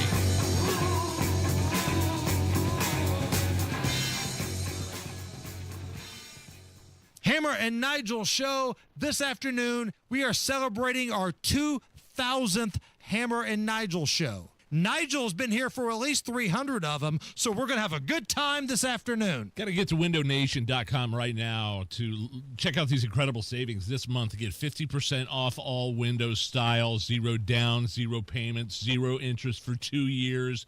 You could be paying nothing until 2027. Let me repeat that offer, because I think it bears repeating. Window Nation, right now, 50% off all style of windows and no money up front until 2027. Are you kidding me? I'm a Window Nation customer. I love my Window Nation windows, and you will too, especially with this offer. Even if you're just thinking about getting new windows, call Window Nation and speak to a representative. Lock this deal in. Ask them how you can get all of the savings. 866-90-NATION. You can schedule a fast, free estimate with Window Nation. And if you want to get the savings, you need to speak to somebody today. 866-90-NATION or go online to windownation.com. But you have to tell them Hammer and Nigel sent you. Lanny went to college and racked up huge debt. A little bit over $100,000. For a degree he couldn't use? Now what? I had a friend that went to my computer career. They even helped him get hired immediately after graduation. One of the things I love about IT is that you can work from anywhere you want. You could become an IT pro in just months, including cybersecurity and the basics of AI with zero experience at mycomputercareer.edu. My Computer Career, an elite CompTIA certification partner. It worked for me, and I know it can work for you. This is one student's experience. Individual results vary. Oh no, stomach issues again? Stomach issues? Who are you? Your pancreas. I could be the real reason for your diarrhea, gas, bloating, stomach pain, or loose oily stools. I thought it was my stomach. People often do, but any of these symptoms could mean having a condition called exocrine pancreatic insufficiency, or EPI. With EPI, the pancreas doesn't release enough enzymes to break down food, but EPI is manageable. Use the symptom checker on identifyepi.com and speak with your doctor. That's identifyepi.com. Sponsored by AbbVie. Join Sertoma Club of Greenwood for Wham Fest, a festival of wine, art, music, and microbrew this Saturday, August 16th at Greenwood's Craig Park. Wham Fest. Wine, art, music, microbrew, and food. Enjoy Phil Pearl, Jai Baker Trio, That 90s Band, and the Spasmatics at Wham Fest, noon to 8:30 p.m. this Saturday, August 16th at Craig Park in Greenwood. Tickets and more at whamfest.com. Presented by the Ray Skillman Automotive Group. An official message from Medicare. I'm saving money on my Medicare prescriptions. Maybe you can save too. With Medicare's Extra Help program, my premium is $0 and my out-of-pocket costs are low. Who should apply? Single people making less than $24,000 a year or married couples who make less than $32,000. Even if you don't think you qualify, it pays to find out. Go to ssa.gov/extrahelp. Paid for by the U.S. Department of Health and Human Services. More tariffs later, tornadoes possible. WIBC.com gives you more than just headlines. It's context, updates, and insight. Whether you're at work, on the move, or catching up late, the latest is already there. Stay in the know while you're on the go at WIBC.com.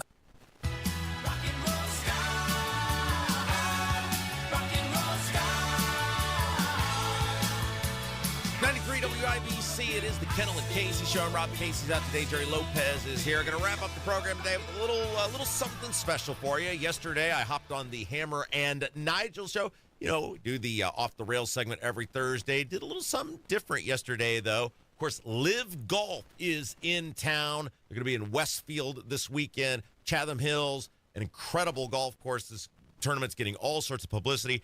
And Pat Perez, one of the former members of Live Golf, now a commentator for Live Golf, joined Jason Hammer as well as myself, talking about the big event going on in Westfield. And here is that conversation. Pat, you've given one of the great answers anybody could ever give. I think it was Golf Digest spoke to you about making that transition from the playing course to the broadcast crew. And I've got it right in front of me. Quote, I'm going to try not to get arrested or shot. Yeah, that's I've done good so far. I've got 2 events left where they can get me, but somehow I've held it together so far. They keep asking me to come back. Hey, Pat, Rob Kendall here. I'm curious how you made the choice to go to Live, because obviously every player, especially early on, you were one of the early guys to go. It was such a high-profile decision. What went into your decision-making process to leave the PGA Tour and head to Live? Really, I couldn't turn down the money. I mean, at my age of 46, you know, we're starting a new league, and I was kind of struggling. I didn't want to be on the road a ton, and as much as I love the PGA Tour, it was just hard to turn down. DJ called me, and it was a hard decision, but I don't know, not really. I guess it was just something. I don't know. It was put in front of me, and I had to think about it for about a week, and I just ultimately started thinking about what could happen, and what was I going to be? Was I going to be able to compete against the John Rahms and all these new kids coming up at 46, 7, 8, 9, up to 50? And I thought, no, I'm probably not going to. I could lose my card in a year, and then what? Then I'm sitting around waiting for the Champions Tour. So I went for it, and it was a fun 3 years. It really was. It was a new thing, and it was pretty cool. Are you having fun now? Like, compare the fun level, like being out on the road with the live guys, where the rules are a little lax. You can wear shorts. You can do some of the things you can't do on the PGA Tour. Are you having more fun now, or was it more fun back in the day? Well, when we were winning, we were winning, so I knew we were making a boatload of cash. So yeah, it was a lot of fun. Right, right. I'm not playing now, obviously, but I've got some. I don't know what I'm gonna do. I'm turning 50 in March, so I'm hoping I can play the Champions Tour next year, and kind of do both. That would be like a perfect world for me. But yeah, I mean, it is. It's relaxed. I'm still with all my boys I've played with forever. Now it's kind of funny because I get to comment on their shots, and they don't really get to say anything to me because I call it the way it is. Right. So I mean, it is what it is. You get to bust their balls on television. They have to sit there and take it. It's actually fun, but no, I don't wear them out. I don't wear them out too bad. They're all still my boys, but yeah, it's different. It's obviously different. They, I finished 48 last year, but didn't get signed to another team, so they offered me TV. I said sure, and then I'll see what happens when I turn 50. Maybe I can play a Champions Tour, and that would be something I spent 21 years on the PGA Tour doing to be able to qualify for that tour straight out. So we'll see what happens. Live golf commentator Pat Perez is our guest. Liv's going to be here in Westfield, Chatham Hills, August 15th through the 17th. So one of the cool things about Live, you guys play a lot of courses that golf fans might have heard about, but because the PGA Tour's on a regular schedule, we never got to see. Talk about seeing some of these new courses like the ones you're going to play this week here in Indiana. Yeah, I'm actually on the third hole right now at the Aces, and it's a pretty cool spot. It reminds me of a course I played the U.S. Open qualifier at in Muirfield, and it's cool. It's an awesome joint. The house is all different colors. The course looks like it's in great shape. The boys seem to like it. It's a cool little spot. It's always nice to see a new joint. And again, I was talking to the GM here, Matt, and I said, what do you think about this week? He goes, we got 70,000 people coming out. He goes, we are so starved for golf in Indiana.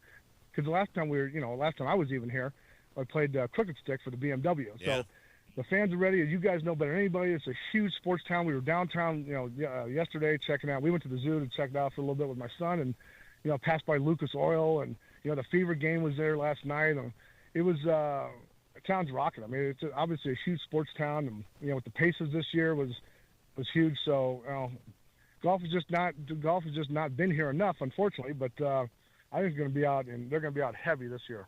So what are these sports fans in Indy going to see starting on the 15th? Take us through what a live event really is like. Well, they open the gates about 2 hours early, and then they get to see everybody play at once. The difference between the live and the PGA Tours, if you want to see everybody, all your people you want to see play, you got to be there all day because of tee times, right? Well, this is like going to a football game or soccer game or basketball game. You get to see everybody at once, and it's played in about 4.5 hours. Everybody's on the course at the same time, so you can go back and forth, or you can pick one of the great spots to, like Club 54 or the Birdie Shack or some of these spots on the course that are like party scenes. Then they got a party hole, where you can hang out and, drink and you listen to music, and it's a cool vibe. But you're going to see some really, really good players go by. No matter where you are on the course, they're going to pass by you at the same time, as everybody else. So it's pretty cool. Pat Perez, our guest. Live Golf coming to Westfield, Chatham Hills, August 15th through the 17th.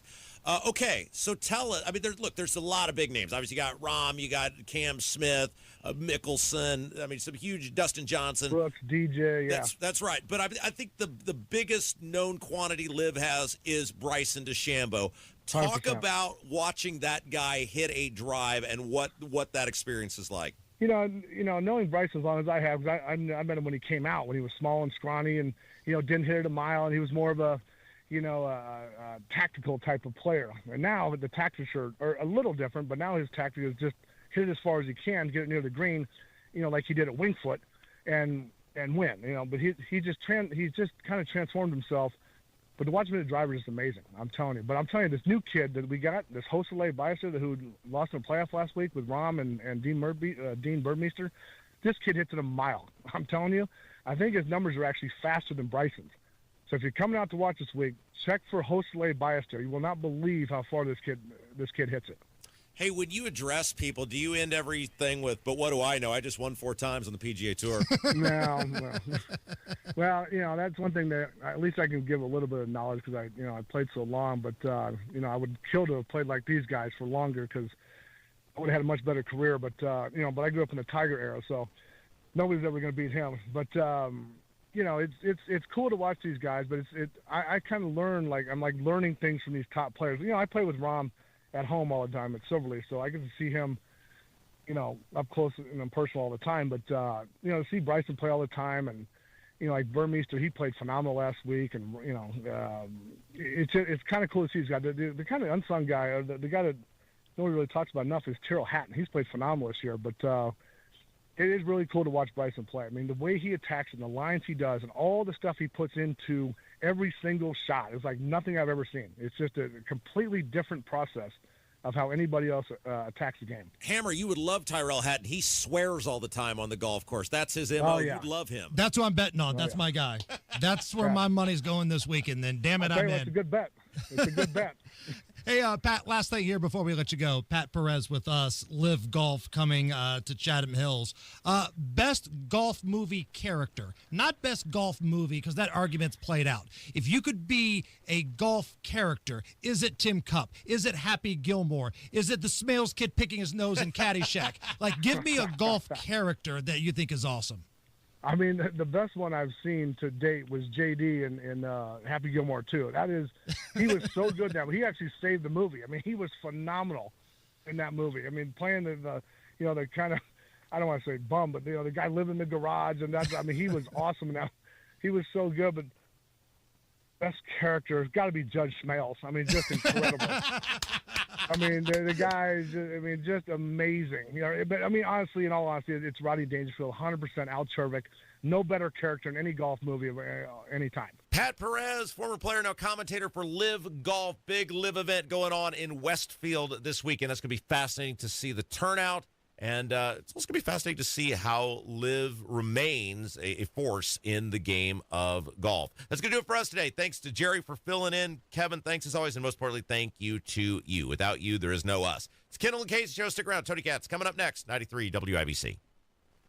Don Fisher here for QC Kinetics. I want to share with you the best thing I've done for my knee pain. I've been hearing commercials about the groundbreaking treatments that QC Kinetics offers for months. Meantime, my chronic knee pain had hit an all-time high threshold. I wanted to stay active and enjoy playing golf again without the pain. So I decided to call and book an appointment. And what I found out was that QC Kinetics is the non-surgical solution. I have no knee pain and feel like I did 10 years ago. And it's all because of the non-invasive therapy from QC Kinetics. Discover the solution to joint pain with no surgery, no drugs, and no downtime. For a free consultation, call 463-282-6886. I'm back to playing golf and enjoying life. Take it from me, this is the best call you can make to relieve your orthopedic pain. For your free consultation, call QC Kinetics today. 463-282-6886. 463-282-6886. Hey, it's Matt Bear for Concord Exteriors. Don't wait to beautify your home for summer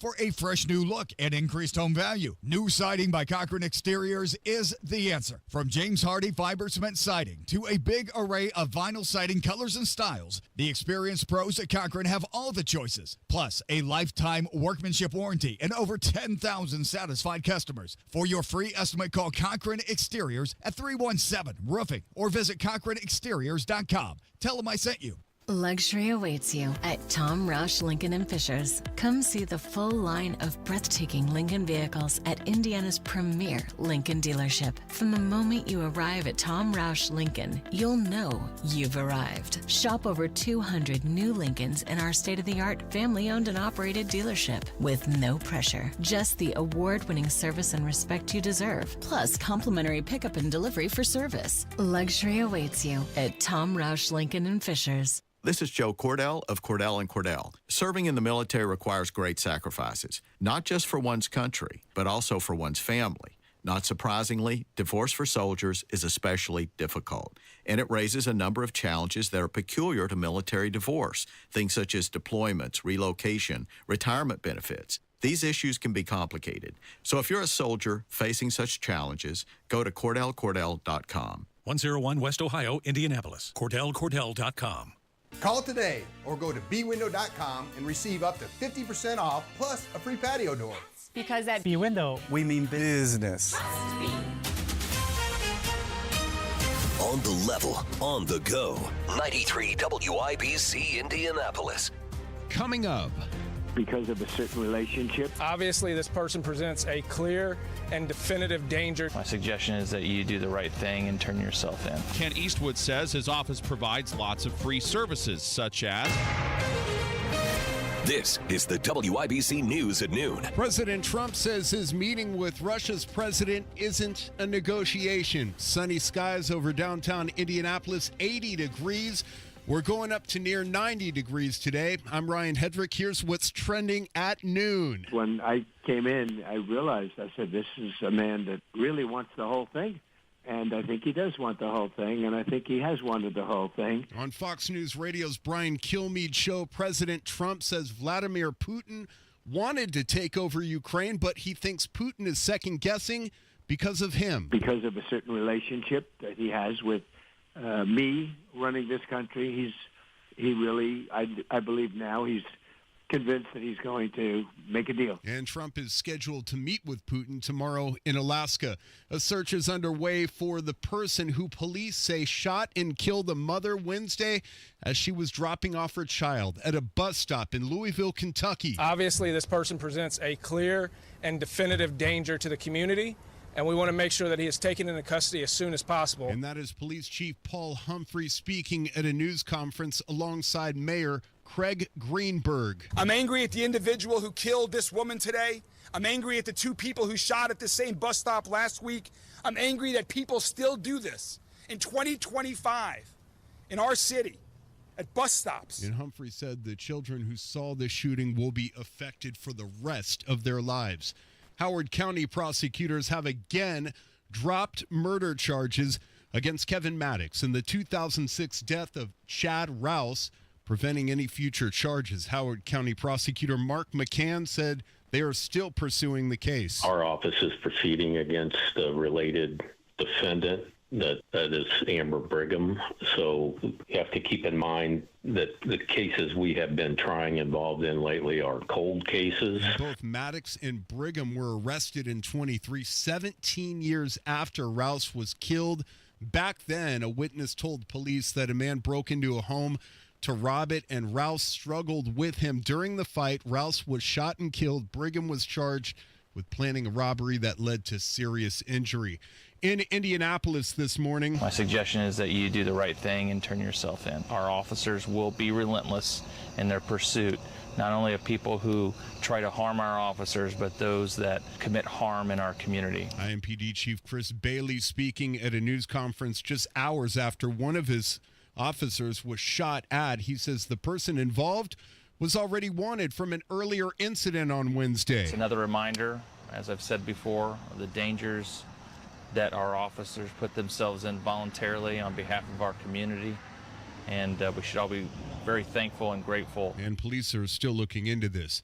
The Indianapolis Office of Public Health and Safety is giving people more time to leave a homeless camp in Fountain Square. Jarrett Lewis with the details. The original deadline set has since passed, and Director Andrew Merkley said they're still trying to get housing for people from the camp. When you look at the amount of funding that we've committed or contributed already to solving for homelessness, I think it's quite clear that the administration is devoted. According to Merkley, the public safety threat there has been mitigated as 2 arrests have been made recently. No new tents are allowed to go up either at the site, and there hasn't been a new deadline set to have the area clear. Chair Lewis, 93, WIBC Mobile News. And WIBC News Time is 12:03.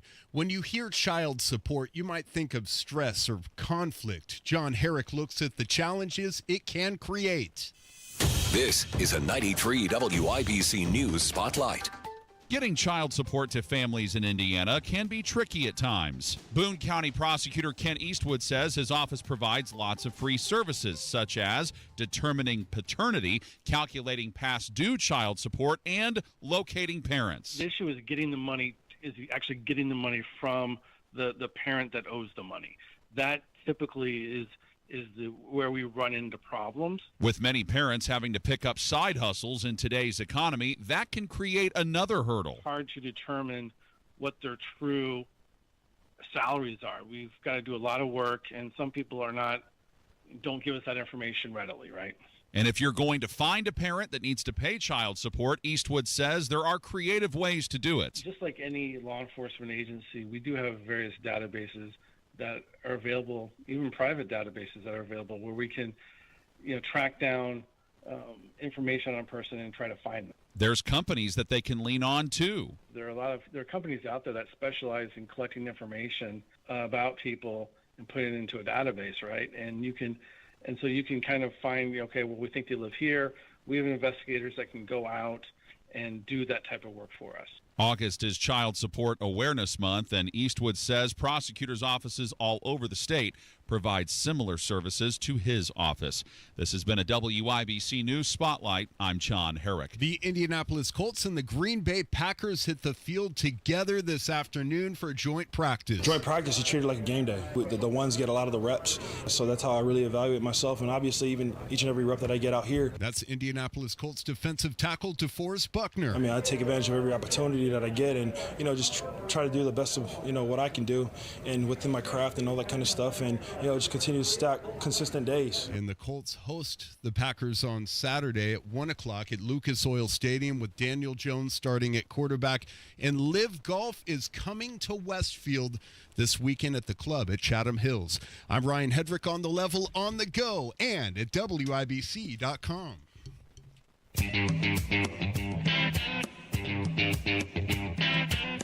Live from the heartland and the crossroads of America, it's Tony Katz Today.